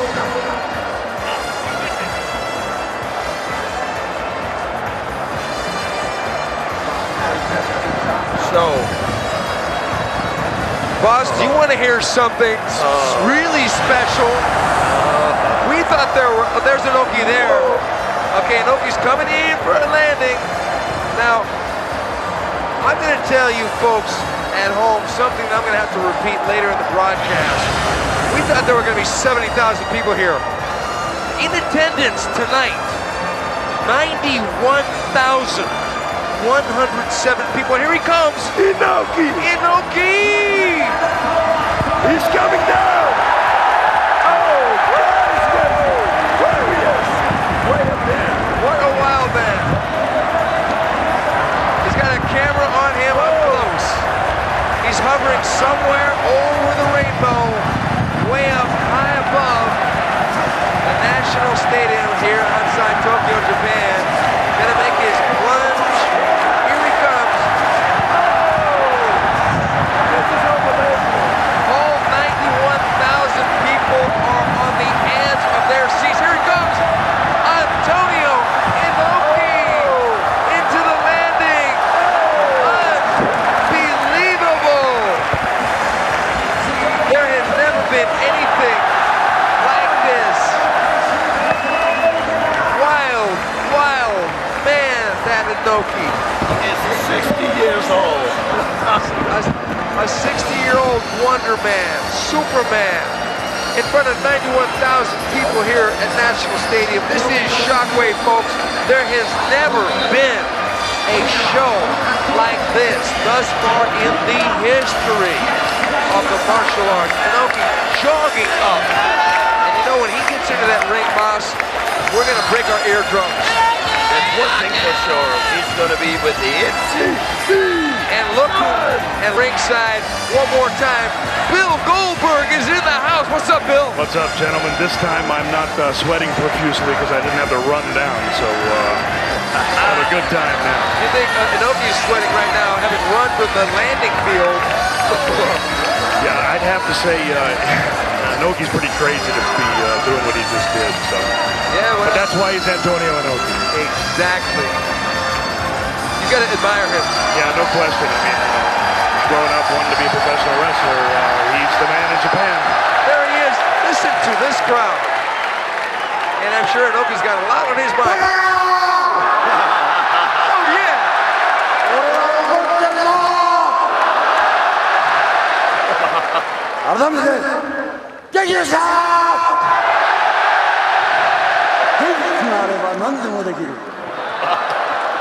I can't believe this guy. Are you going to get in the line so he can slap you? Oh, I already did that before, and one time's enough, trust me. Don't tell me I got to do it. He does that on New Year's Eve, though. I don't think he's going to do it tonight. No, good. プライドのリングにへり下ってきました。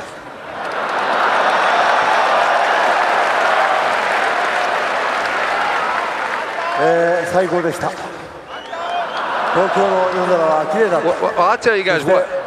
上からこの国立競技場に浮き上がって This show have it has everything. 最高の体験をさせてもらいました。 It's got ありがとうござい Pride. ます。 It's got K1 fighters and Pride fighting and K1 rules and vice versa. And you know what? The best is yet to come, it sounds like. Oh, my Lord, you are right, Bill. あり地獄。 Anytime you got a Gracie and Sakuraba to come, you get fireworks. Let alone Bob Sapp versus Nogueira. Yeah, well, no question. Now what's next? Oh, yeah. That's why we got you here, big guy. Help us call the action. Yeah. 一つ最後まで楽しんでください。ありがとう。 Okay, he's got to do the Utsuni, son. Okay. 猪木が笑えば世界が笑う。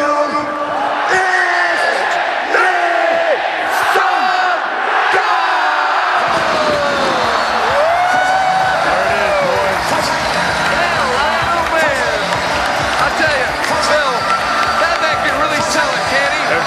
Justin, I'll tell you what, I told you before, it's an honor, and man, I wasn't underestimating or exaggerating at all. It's just terrific to be here.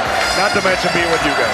Bill, you gotta know, it's so much a pleasure. I appreciate it very much. Here I am with two of the baddest bald men in the planet. I'm Steven Quadros with Paz Bruton and Bill Goldberg. We just saw Antônio Inoki come in on a parachute. Wow.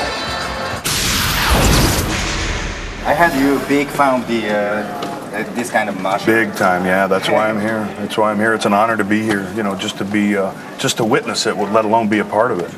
It's a dream of mine. You know. Absolutely, absolutely. I remember watching the first Pride, the first UFC. I mean, I've watched all of them.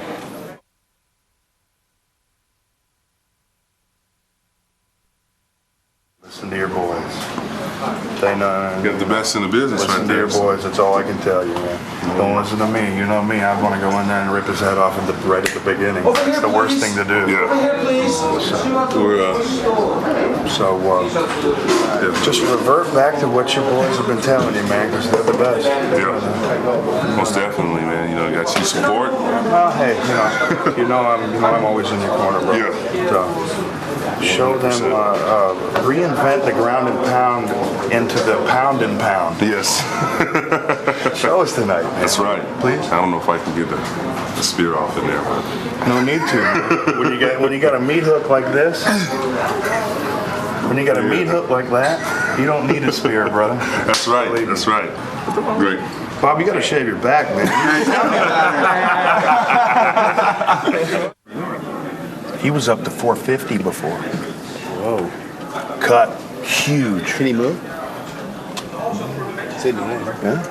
Yeah, he can move. For a guy that big, absolutely. For a guy 270, he can move. He is the Pride Heavyweight Champion, Antônio Rodrigo Minotauro Nogueira. Minotauro, now that you're #1 in the sport, is there a lot of pressure on your shoulders? Sometimes I feel a little pressure, but every show I've been training too much. I think I can do same thing, same big show. Yeah. Okay, now you're facing a man who's like almost two men in Bob Sapp. What is the game plan against him? My plan is just try to make him tired, and try to push the fight more than 5 minutes, so he have a less strength and I can play my game. But I'm gonna go from him, and I'm not scared for big guy. He's big, he's bad, and he is back. I'm talking about Bob Sapp. Bob, you're fighting Nogueira, the heavyweight champion of Pride. What's the game plan? The game plan is to stay light, stay moving. Nogueira is very dangerous with the armbar and, of course, the powerful triangle. So it's called stay tight, stay moving, and don't get yourself involved in a situation where you can actually put on a very dangerous submission. Okay, do you think that strength is going to have a factor? Strength for me definitely going to be a factor. For him, it's a weakness.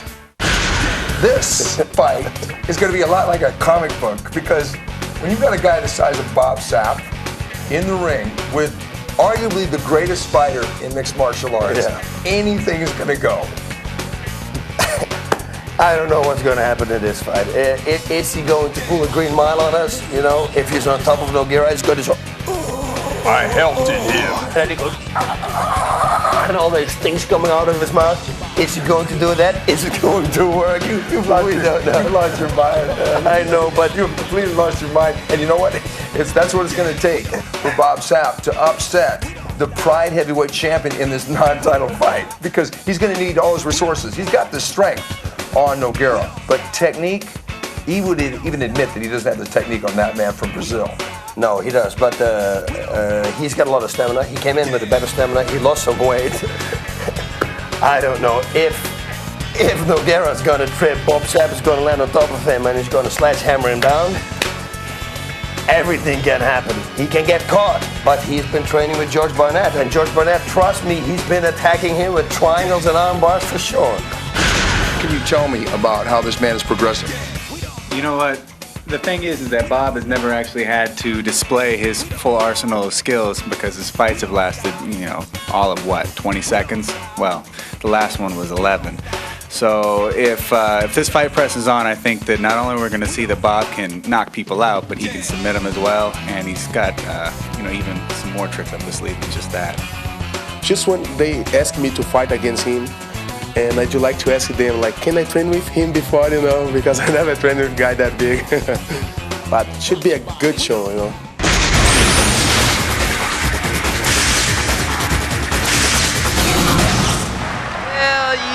Buddy, Stephen Quadros here with Boss Rutan and Bill Goldberg ringside for Shockwave. A really big match in there, Bill. It's not who's next. My God, it's what's next. Jeez, let me tell you, what a show, what a show. Like you said, Stephen, 91,000 people, 107. I've never seen something like this in my life. Look at him here. That's Bob Sapp. And Josh Barnett right standing behind him. He's serious. I know a little bit about Bobby. Bobby wrestling over at WCW in America. That's a man with some power. No experience really, unfortunately, but he may reinvent the, instead of ground and pound, it could be pound and pound. And that man there is the Pride Heavyweight Champion, Antônio Rodrigo Minotauro Nogueira on the right, Bob Sapp on the left. Nogueira has dominated pretty much every fighter that he's fought for almost 2 years. You got to throw props to Bob, man. Bob's new at this, and he's stepping in with the best in the world right now. But a lot of people think that if you want to beat Bob Sapp, you better do it now before he gets completely before he gets skilled. Yeah, absolutely. He has no experience, and he's just going to get better. Oh, this is going to be a wild one. We got a 150-pound weight difference. Sapp in the white trunks, and Nogueira shoots for the takedown. Oh! Good play! Come on, Bobby. A giant pile driver attempt by Bob. Relax, Bobby. Come on. That's what you call power, but he's up against a lot of experience here. He's going to do it again. It looks like he's going to do it again. Oh, he better hold on to that leg. He dead-manned him. Yeah. Now, we have never seen Bob Sapp on the ground on top of someone. What a frightening experience it must be, even for Nogueira. It's frightening from here. Oh, and then the lights went out. To make it a little bit more interesting. Well, for a show that is run as perfect as it has, with K1, Inoki, Pride, we got Bob Sapp in there against Nogueira, the greatest heavyweight, they say, in mixed martial arts versus the biggest and strongest heavyweight. Could you imagine getting hit by one of those clubs? No, sirree. No, but the triangle is working already for him. And armbar. He's working. Heels on hips to push Bob Sapp back out of range. Bob Sapp has got to work here to conserve his energy. And he's got to watch out. He's got to watch out. Look how he's holding his wrist. Got to compress him. Mark Coleman told me after he fought Nogueira that his grip was phenomenal. He had a very strong grip. Restart. That would be phenomenal. I'll tell you what, Bob's really impressing me because it's, he's not gassed yet. Well, Nogueira seems to be not wanting to exchange punches with Bob Sapp right now. Look at the size of Sapp. Would you? I don't know. But I didn't ask you, boss. I wouldn't want to go to the ground either. I wouldn't either.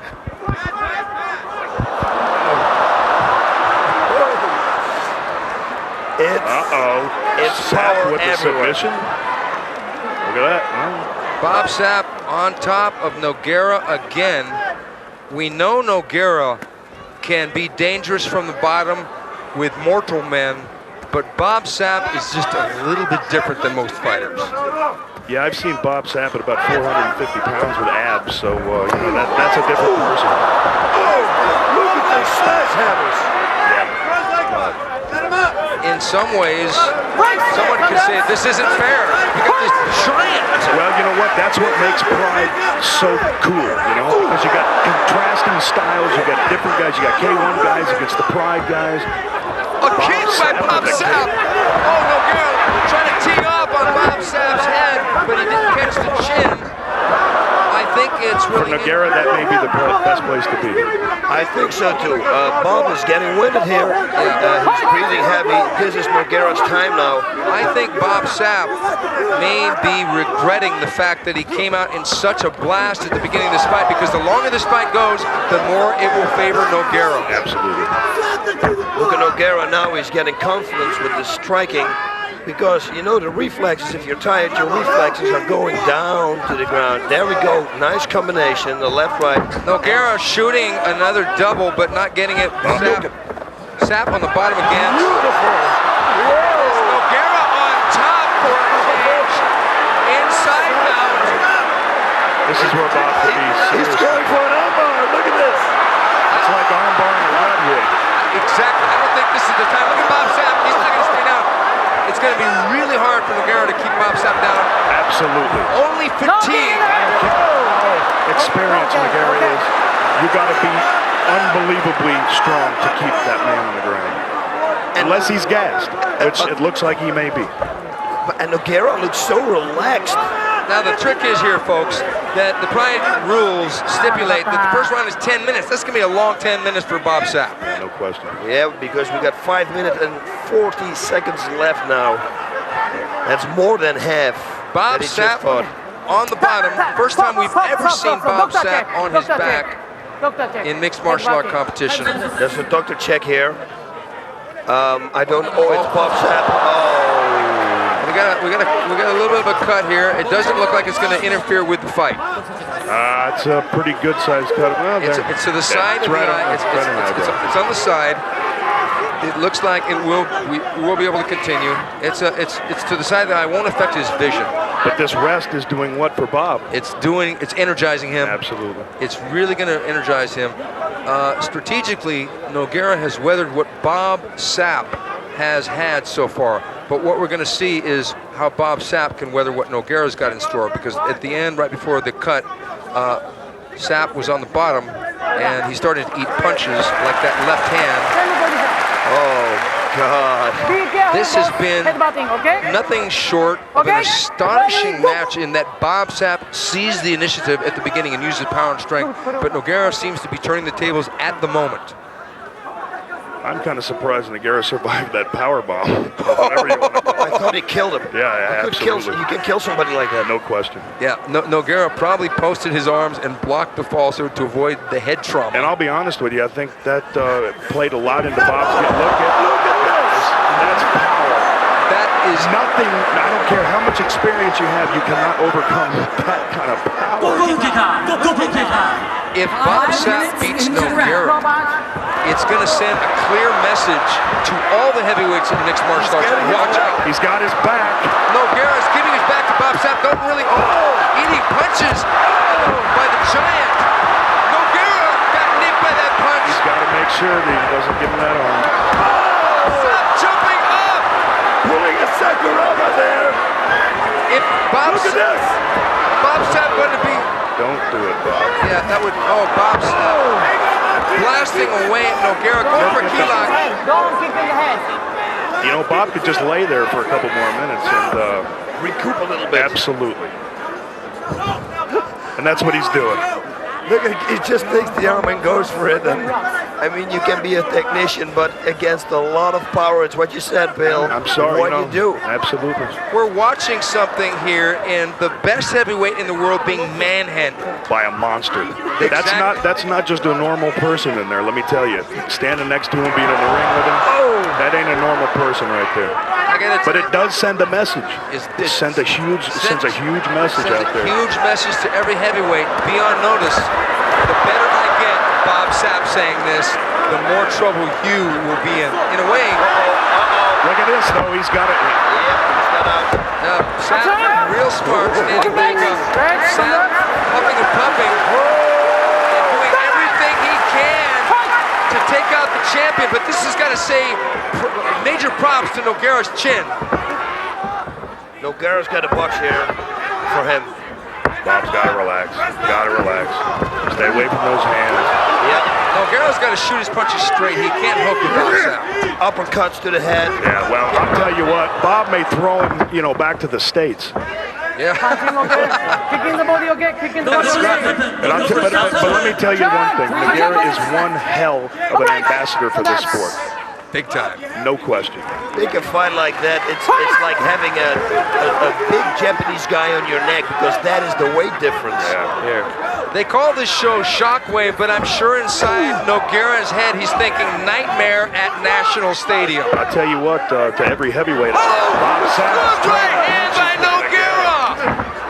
Good right hand by Nogueira, but Bob Sapp didn't even flinch. This is unbelievable, guys. You may be witnessing history. If Bob Sapp beats Nogueira, yeah. I don't know, man. Everything's out, you know. Everything's up for grabs. Little under 2.5 minutes left.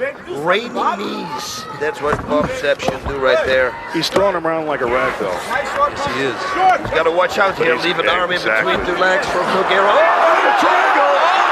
Better get out. He's going to pick him up and drop him right on his feet. Thank you very much. Thank you very much. Bob Sapp demonstrating an impossible situation from Nogueira at the moment. Impossible in the strength, in the good defensive ability he's learned from Matt Hume, Maurice Smith, Randy Couture, and Josh Barnett, of which is in his corner. Bob Sapp blasting away, Nogueira hanging tough. Nogueira trying to pick that single leg takedown, got the leg. Sapp sprawling back, Nogueira on his back. This is amazing to me, guys. You got the #1 heavyweight in the world just being thrown around the ring. Unbelievable. You really got to give it to Bob and his corner. But let's do this. Why don't we quote Yogi Berra in "It ain't over till it's over." Hey, no question. Nobody's saying. Believe me. Yeah, because the longer it goes, the advantage goes in the other corner. Nogueira going for a leg lock, and he's got a leg lock. What is it going to be? But he's got a leg lock on a tree. Nogueira almost got crushed there. Right back out. I have to say, if Bob does not get gassed, Nogueira's going to have a very, very tough time beating him. Oh, absolutely. Because, punches are not going to knock Bob out. It's not going to happen. We got close to 30 seconds left. Nogueira really looking bad here. He's definitely worse for the wear. Yes, he is. Time stop. Yeah, Okay, no. They're checking the cuts on him right now. At first they checked the cut on Bob Sapp. Now Nogueira. Yeah, he is juiced, buddy. Yeah, he's going to get a little checkage there. Wow. Okay, now let's say that Bob Sapp would win this fight. Who are they going to match him up against next? Well, I'm starting my pro wrestling career, remember? So don't look at me. Yeah, well, maybe they're going to have to go with maybe put 2 middleweights in the ring with him or something. Maybe that's right around his weight, 2 guys. Because one guy... I could see Schilt against him. Yeah, but I don't think that would be competitive at all. I don't think so either. Realistically, Sammy does not have the defense for the takedown, and for sure, he's never been whacked like that. I'd like to see a fight with Bob Sapp versus Jerome LeBanner. Absolutely. Under K1 rules, we saw Jerome LeBanner beat Don Fry, and he was much bigger and much more experienced, but that lack of experience on Bob Sapp, I think the strength is going to be a neutralizer. Wow, K1 rules though, buddy. Sure, that would be a great fight. Yeah. Bob Sapp, a really comedic, funny individual, not a mean guy at all, just a sportsman doing what he has to do. But this has really been... Armbar. Yeah. Triangles. He's looking for everything now. But it's like you said, Bill, when he gets caught, he just lifts him up and he slams him down. Yeah, from talking to Josh Barnett, they've actually practiced that, getting in the triangle and picking him up and compressing the neck, trying to break it, actually. Yeah. Speaking of Josh Barnett, Bob Sapp! That's a pretty good job teaching Bob. Yeah, but Bob Sapp is blasting away, even though he's missing some of those punches, and we're getting very close. That's the end of the round. Hey, you know what? If you get hit by Bob Sapp's thumb, it weighs 30 pounds. Man, I'm telling you. We saw something here in this first round we thought we'd never see. Antônio Minotauro Nogueira, Fighter of the Year by most sports writers in the martial arts last year. As you said, Bill, treated like a rag doll. Yeah, but, all I have to say is Bob surprised me. No question, he lasted the 10 minutes. It's anybody's game now. I want to see that pile drop, or whatever they call it, in the first of the fight. They're going to have to show it now in the replay.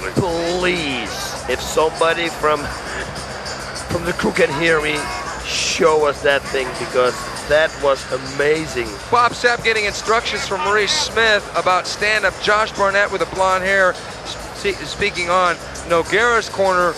What could they be saying here, boss? Dance around. Don't go for the takedown. Go for punches. Forget about the takedown. It takes too much power away from you. And Bob Sapp, every time he lands on top, you don't want to be there. Hit him. Go right straight to the body. Here we go. Okay, here's the takedown attempt, and Bob Sapp lifts him. That ungodly strength picks him up. Tries for a pile driver, and it actually landed him on his shoulder and his head, but it wasn't a clean land on the head. A frightening move. It is like Quinton Jackson, but then 200 pounds more. Right, but exactly. Man.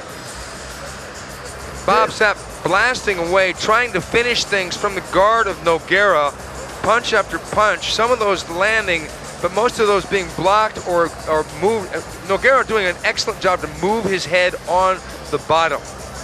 Yeah, Nogueira, that should be his game plan now. Stay away.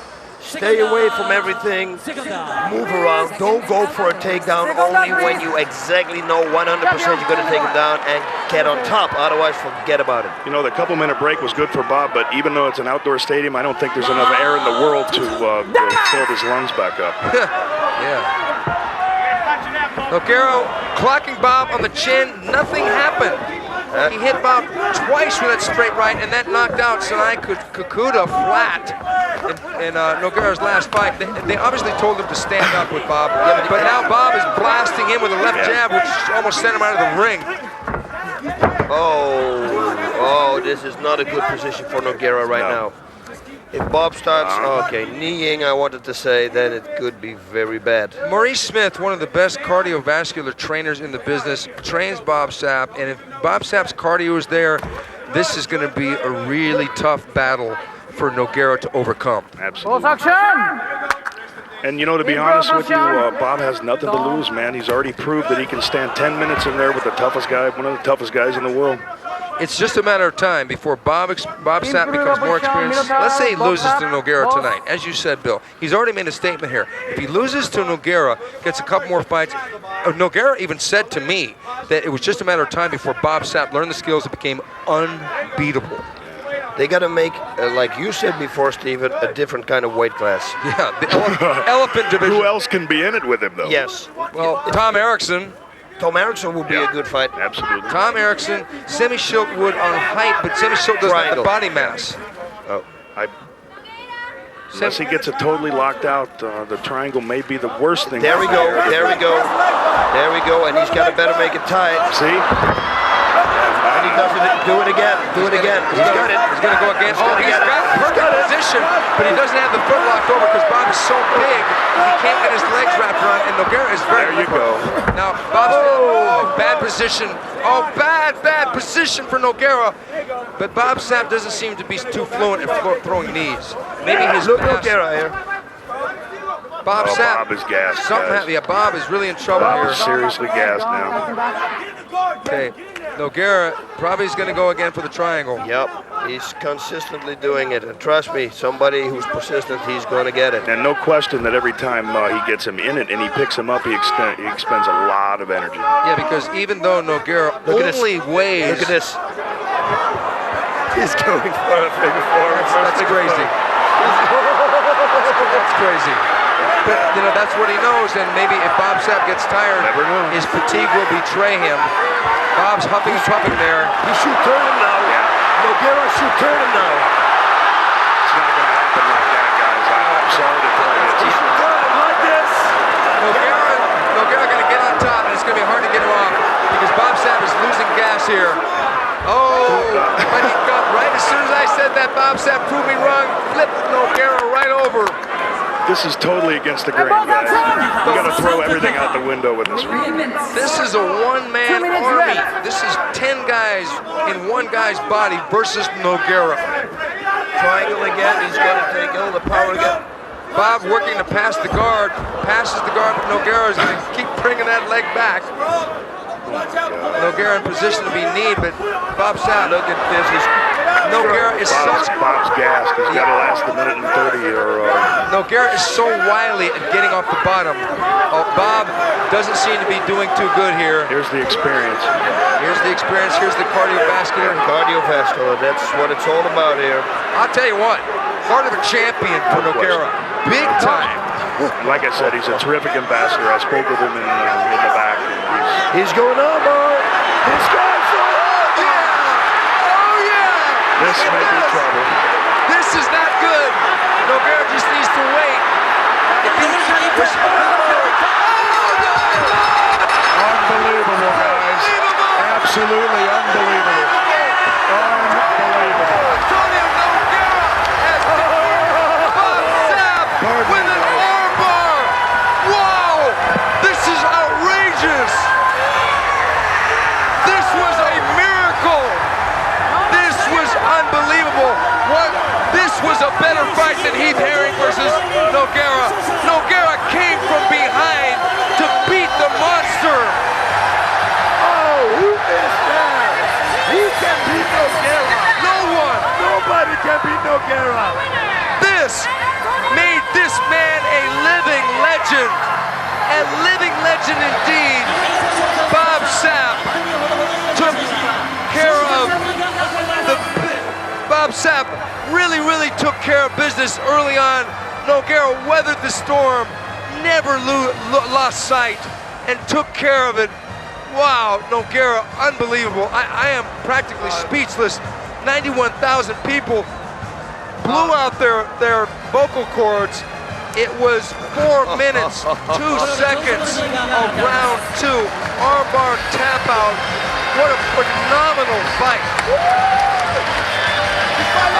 All the other fights we've seen, I've never ever in my life saw a heavyweight fight like this before.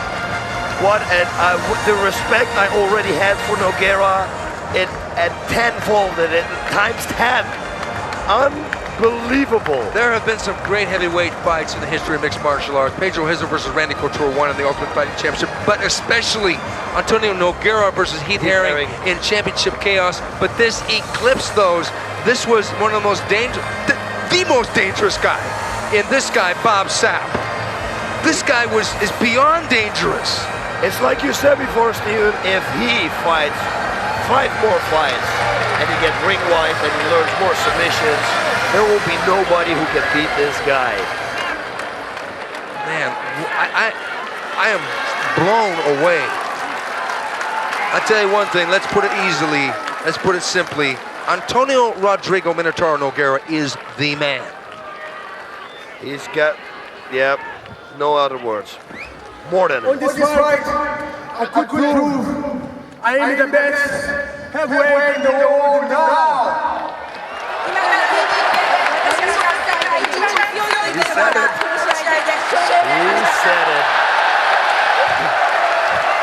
Nobody's gonna beat this guy. Hidehiko Yoshida is a gold medalist in judo, but he's taking on a man who is a legend in mixed martial arts, Helio Gracie. Now you're going to be fighting a judo man, Yoshida. What is the game plan against him being a gold medalist in judo? I definitely don't want to stand up with him.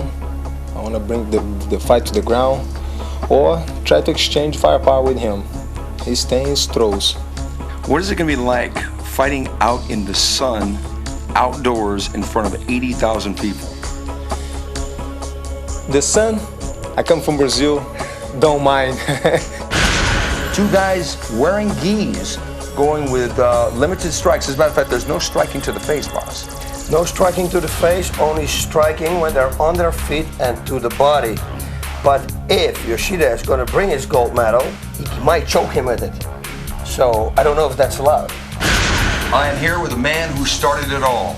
Some call him the godfather of Vale Tudo, mixed martial arts, whatever. Helio Gracie, what is your prediction for the fight with Royce and Yoshida? Eu não ia fazer uma viagem de 24 horas para ver meu filho perder. Vim para ver ganhar.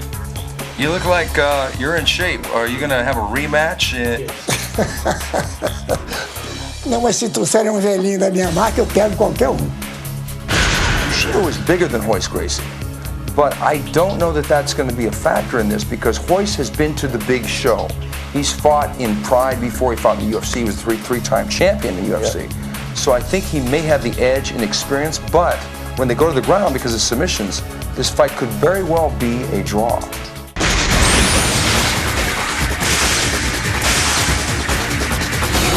Okay, in a special jiu-jitsu, Royce Gracie, the UFC legend, 3 tournament victories.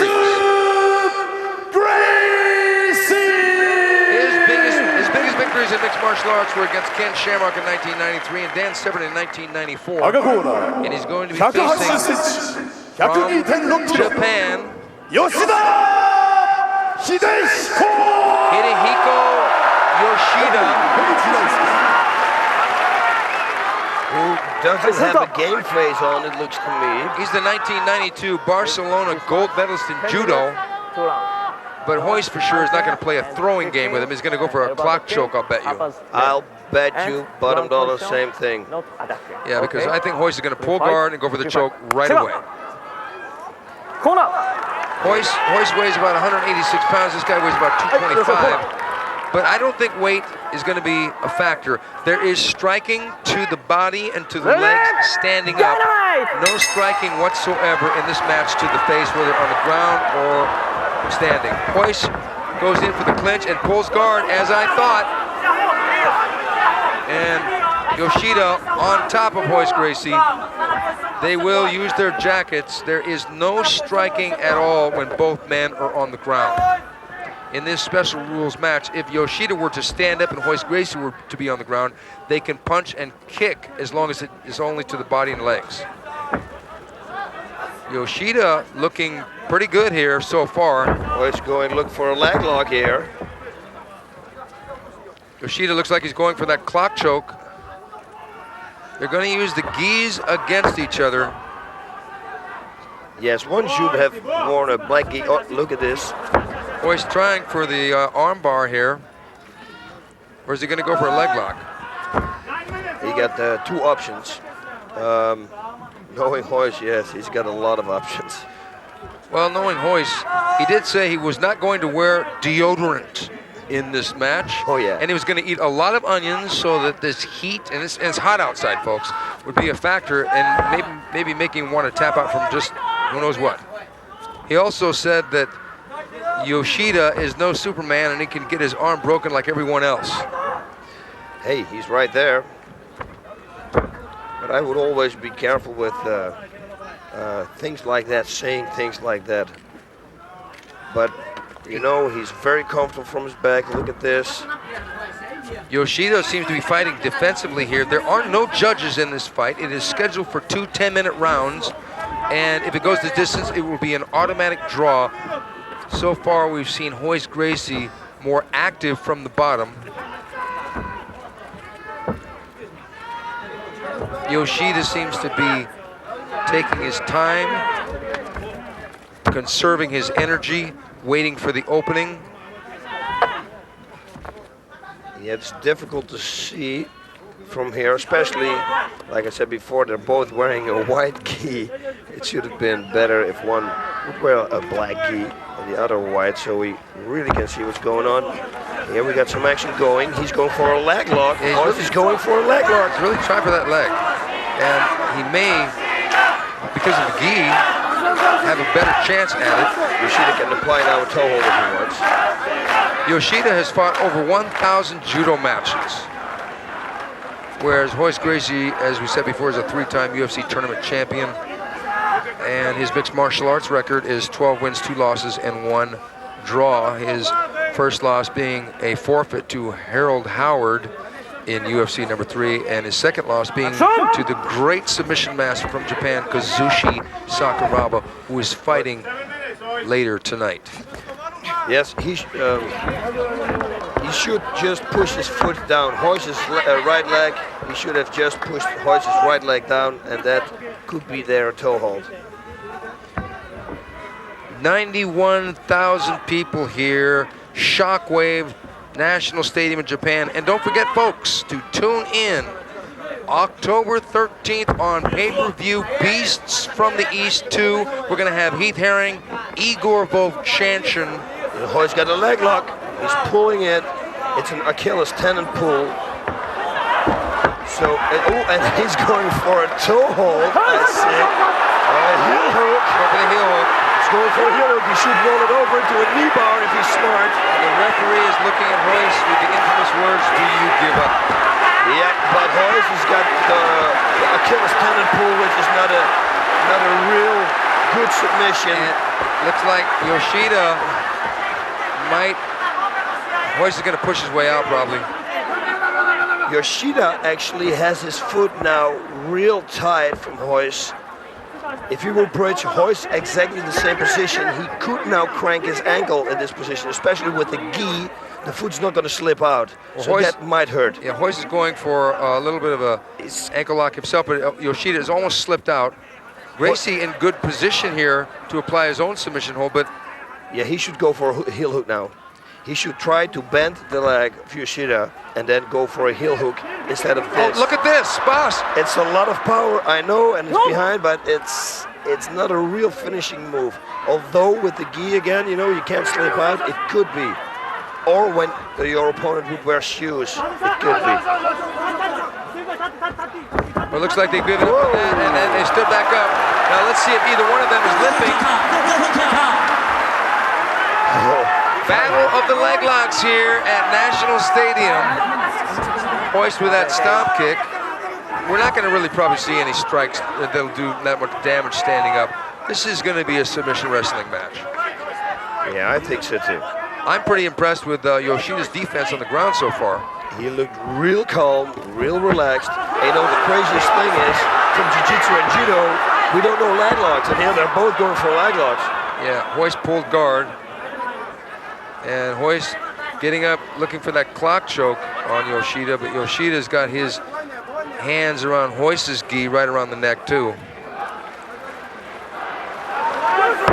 Yoshida slamming Hoist Gracie down on the mat, using that 220-pound. And he's going to do it again. Yeah. Watch this, he's going to do it again. Hoist did go to train with his brother Hickson for a couple days. And Hoist stacking up, going for the leg again. You see, Yoshida here should go for a heel hook. It's wide open. Push the knee to the left and then go for a heel hook on the horse's left leg. And otherwise, if that doesn't work, go for a toe hold on the leg. So, yeah, it looks like he's looking to it. Looking at it. Ooh, look at this. Oh, he's in a position for a Kimura. He's in a very good position to apply a hammerlock, and he's going for it. He's going for it. And this is, we got 3 minutes left in this first round, and Hoist, look at this. Looks like he's trying to get his way out of it. Yoshida doing really well at the moment. But this is not a point match. This is to submission or to draw only. Look at this, he's going for a choke. Over under he's choke. putting the fist in Hoist's neck. He's choking Hoist right now. He's got it over under. This is one of Hoist Gracie's favorite moves. And I think he may get Hoist. He's out! Hoist Gracie has been choked out! No, Hoist is not choked out. Hoist is not pushing. Oh, there is a fifth fight going on in the ring. There's some kind of a brawl going on. What's going on here? Oh, the referees. There seems to be some discontent. Controversy in the ring. Controversy in the ring. It appeared the referee stopped the fight, thinking Hoist Gracie had been choked out. I want to see a replay on that. Hoist didn't go limp. No. And he jumped up right away. He jumped up right away. The referee pulled Yoshida up, Hoist jumped up right away. He said, no. So he wasn't choked out? No. Oh, this is not good. This is not good. They should make a restart here. Yeah, it would be interesting for them to have a restart. Well, this is going to be a real tough situation. We've already given an honorary certificate to Helio Gracie. Now all of a sudden, you know, Hoist Gracie seems to have not been choked out. I don't know. Another controversy. This is shades of when Helio Gracie fought Sakuraba and the referee stopped the fight and they complained after that. They got to restart it. Hoist is I hope it may, I would like to see a restart. Yeah, me too. I'd like to see a conclusive. And they're not going to restart it. 7 minutes, 24 seconds. Okay, well, they say they hand me a paper here and they said that it was a chokeout. Here we go, the replay. Now, let's see what happens. No, he wasn't choked out. He wasn't choked out. He wasn't choked out. Oh, this is done. 7 minutes, 24 seconds of the first round. Here we go again, here we go again. See, Hoist is working here. And it looks, he's still breathing. Yeah, his chin's out here. It wasn't even around his neck. It wasn't around his neck. No, that was a premature stoppage. Hoist Gracie was not choked out. Yeah, he was not choked out. Oh, no. That's really too bad. I don't know. Yes, I guess I lost my bet here. But in real life I didn't, because Hoist wasn't choked out. He has every reason to be angry. Yeah, exactly, because he didn't have it around his chin. No, he didn't have it around the neck. Nope.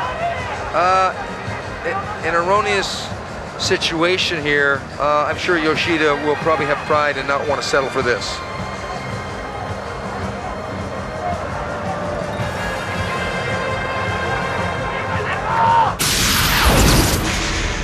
Mirko Crocop is definitely one of the hot shots of K1, but Sakuraba is the definitive legend of Pride.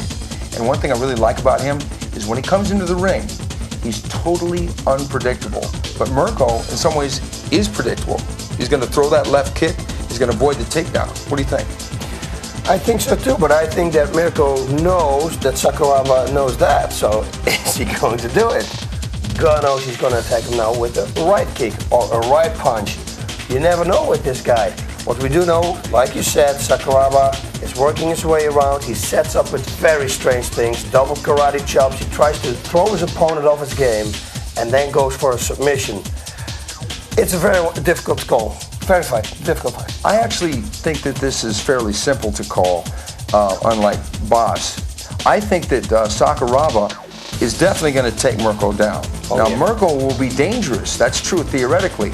But Sakuraba is going to be able to do what Vanderlei Silva did and Nobuhiko Takada, who was in his 40s, did, and that's take this man down. But Sakuraba is one of the best submission people. When he gets a guy down, and there's not going to be any restarts when he gets him down, he's going to keep working. I think he's going to submit Crocop. Yeah, I don't know about that. I got to go with that, like you say it, but Mirko Crocop, you know, the guy's been training a lot now on submissions defense, of course. He's in for always for big power, big surprises. Even if they would force me, I could not say it upon him. You know, one thing I got to say though, Mirko Crocop is definitely going to have a strength advantage, and that may be his key to avoid being submitted.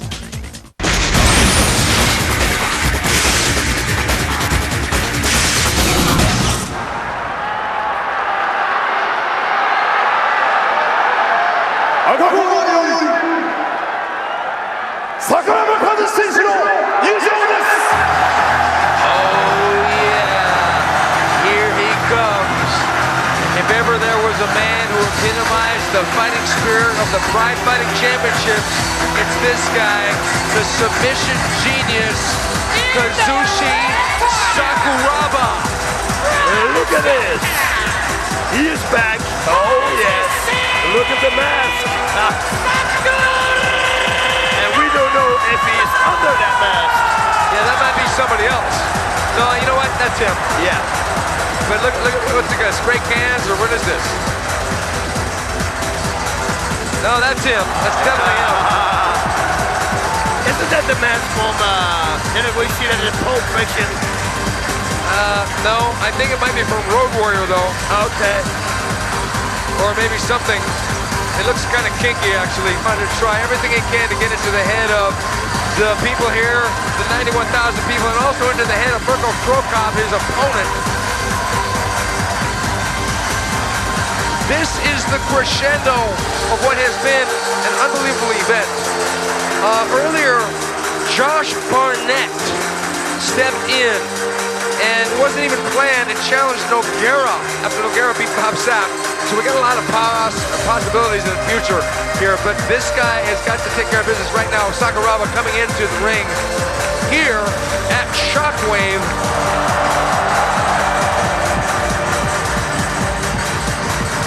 And every time when he enters the ring, he's got some kind of band-aid or some kind of tape around somehow. Then it's his ear, then it's his other ear, then it's his knee, then it's his other knee.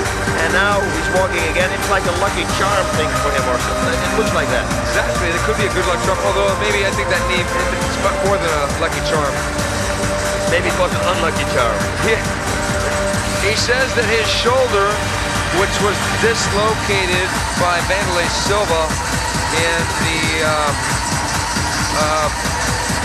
Pride show on March of last year, is 80%. And he's going to want to take Crocop down. There's no question about it. Although jokingly, he said he's going to knock Crocop out with a high kick, and then Crocop fired back and says, I'm going to take Sakuraba out with a triangle choke.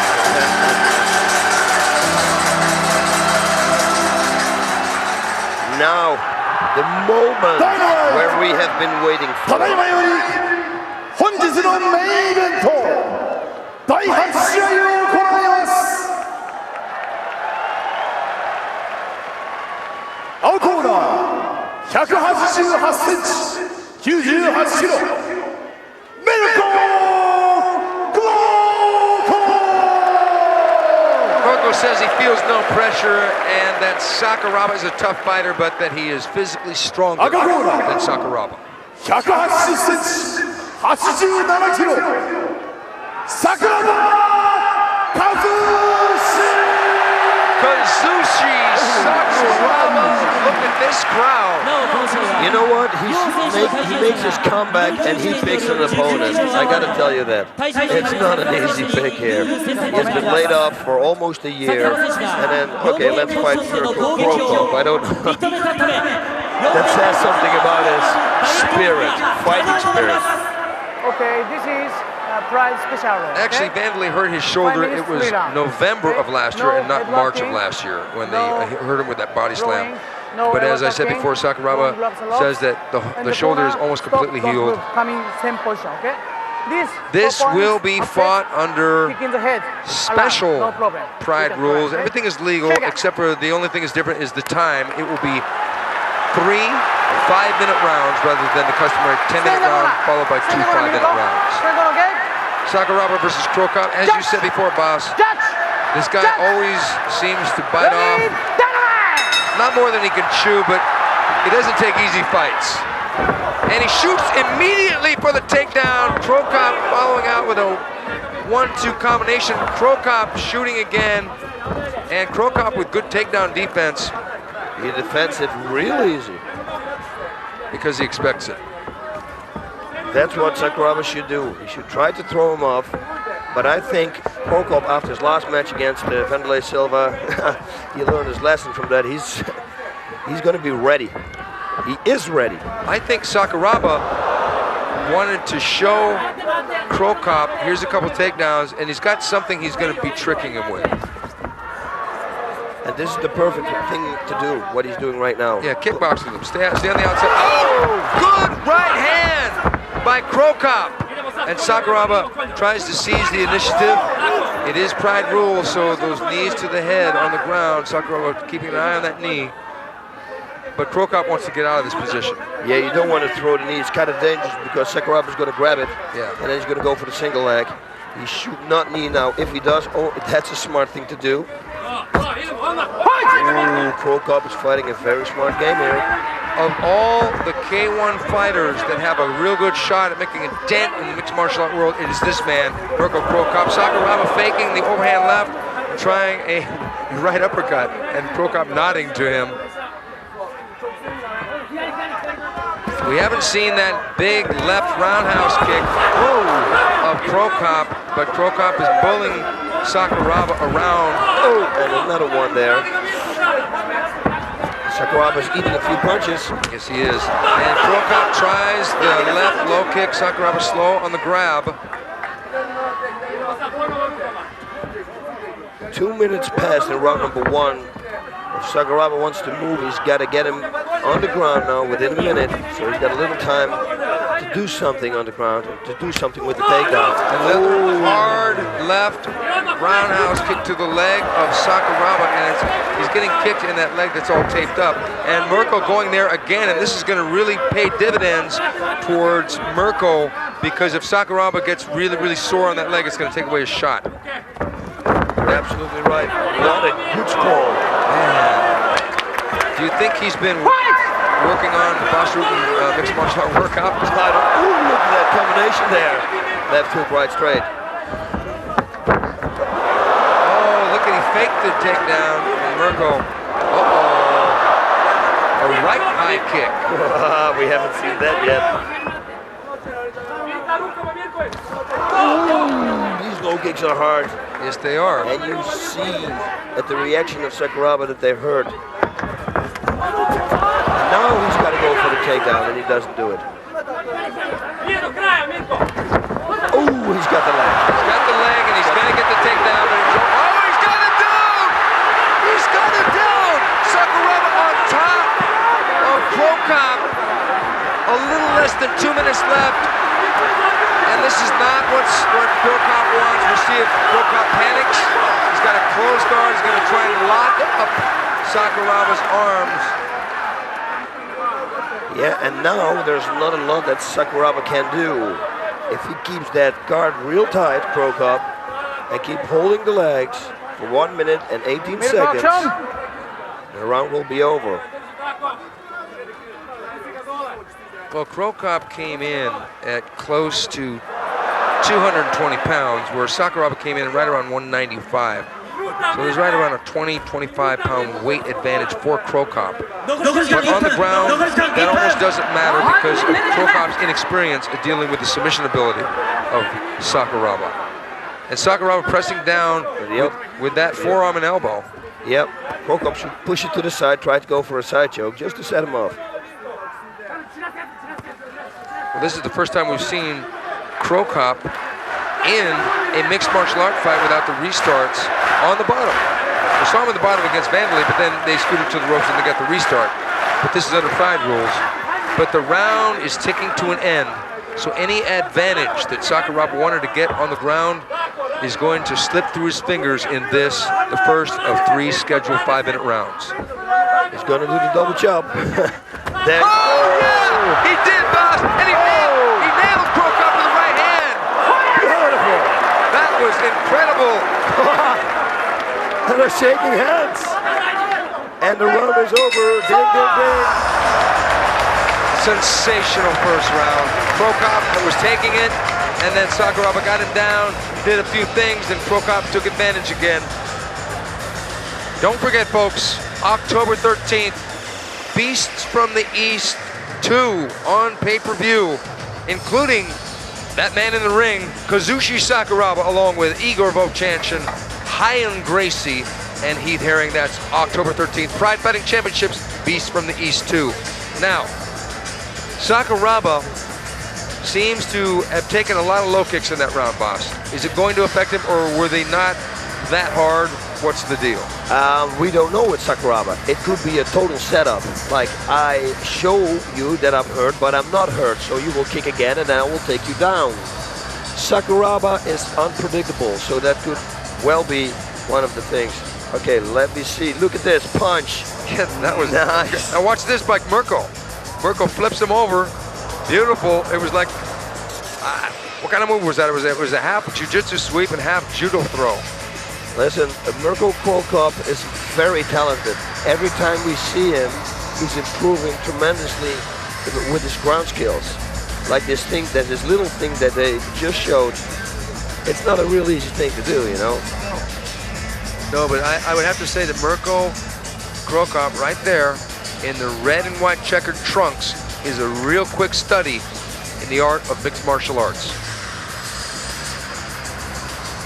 You know, Sakuraba fought Royce Gracie, and Royce Gracie got that unfortunate controversial loss tonight, and it appeared that he wasn't choked out. I think that we're going to have a rematch between Hidehiko, Yoshida, and Royce Gracie in the future Pride Fighting Championships. I really, this has to happen. And I gotta tell you, I was impressed with Yoshida. Yeah. He had very good balance, was very relaxed, but now he's gonna go to round number 2. Okay, round number 2, and will Sakuraba jump right in and telegraph his shot for the takedown, or will he play the game standing, absorb some low kicks, and takes Crocop down? That's the question. I think Mirko is going to go for that low kick again. He's got to set it up though with a punch if he's smart. And he's got to watch out because Sakuraba is expecting it, you see? Who makes the mistake? Yeah, they're both waiting for the other to charge in and exert their will. Sakuraba trying for his low kick. He hasn't really landed one yet, but it's making Crocop think. But Crocop knows that Sakuraba doesn't want any of him standing up as far as a punching or kicking exchange. Sakuraba is only going to set up his takedown with punches and kicks. The funny thing is that the first time Sakuraba fought Vanam, ouch! Oh, he's limping. Yeah. He can't take too many more of those. No, so that band, he didn't peg his leg for nothing. Oh, and a right low kick back. He's getting into his groove now. If Sakuraba switches to orthodox stance, it's going to really be a bad sign, because that'll mean that leg is getting tenderized to the point where he can't take the low kicks anymore. And if that happens, takedowns. Okay, Sakuraba getting shut down again on another takedown attempt. Crocop fighting a near flawless fight so far against Sakuraba. Sakuraba knocking Crocop down. Crocop through kick. Sakuraba popped with the left hand. Sakuraba on top. Over 3 minutes left. Sakuraba in almost it's a half mount or half guard from Crocop's vantage point. Let's see if Sakuraba can accelerate into a submission hold, or at least an attempt here. He's got 3 minutes to go, so that's a long time. He's got to escape this half guard though.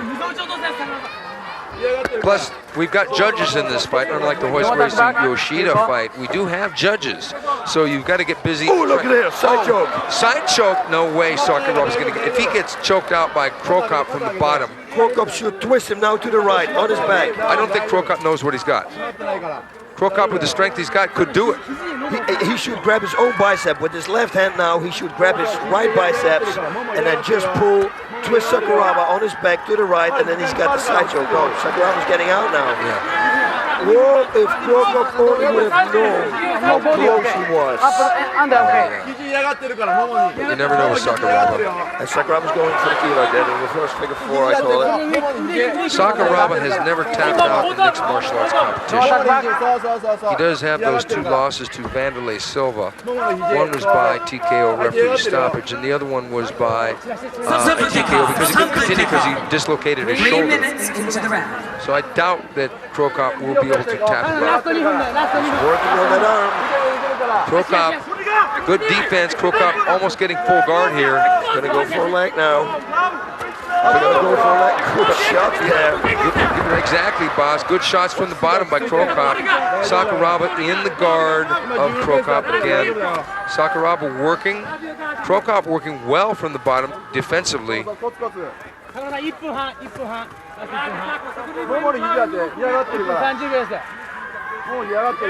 Crocop is going to be really hard to leg lock, I think, boss, because look at those. Those are like tree trunks. Yes, it's true. And unlike a match we saw before with the gi, you know, it's a little bit, everything's more tight. But now with the sweat, especially the power legs, we saw with Crocop is laughing at Sakuraba.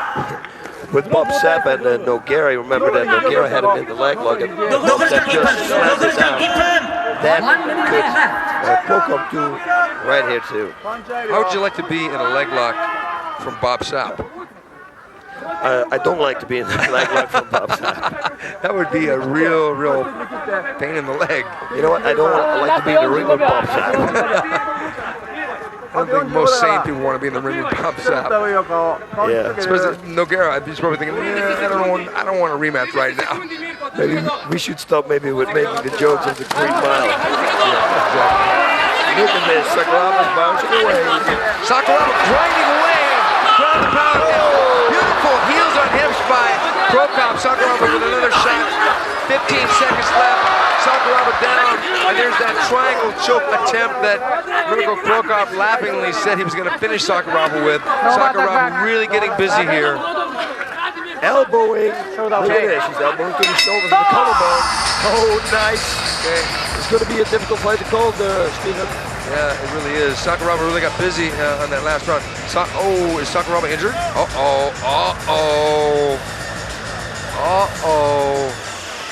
Sakuraba's not getting up here. That is not good. Oh, something's wrong with his left eye. Yeah, he's bleeding because there's no blood on Mirko Crocop's stomach when he walked back. Sakuraba seems to be having problems. We're going to find out shortly what that means. I hope he's okay. Mirko was doing really good from the bottom. This doesn't look good. No, this isn't the kind of scenario you see before a round goes into the next round. I don't know what the exact problem is, but we're going to find out. The doctor is examining Sakuraba as we speak. It looks like that right eye, I don't know if it was from a thumb or a punch, but it's swollen. Oh, Sakuraba was indicating it might have been a thumb. And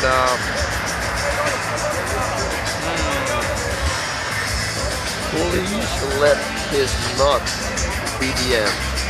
This fight, until now, it's a phenomenal fight. I want to see a third round. Okay. Oh no. This is unfortunate.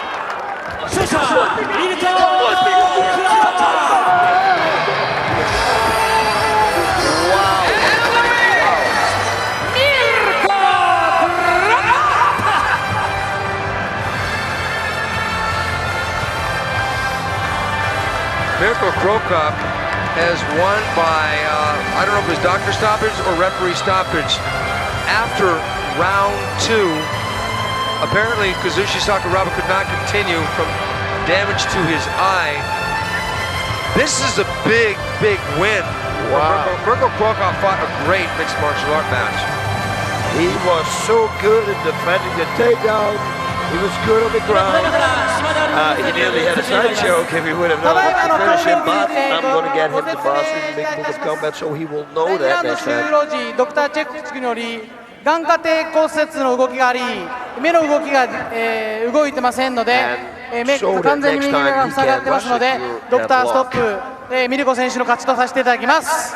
Okay, one of the reasons ご了承ください。 why Sakuraba is going to probably have the rest of the night off is because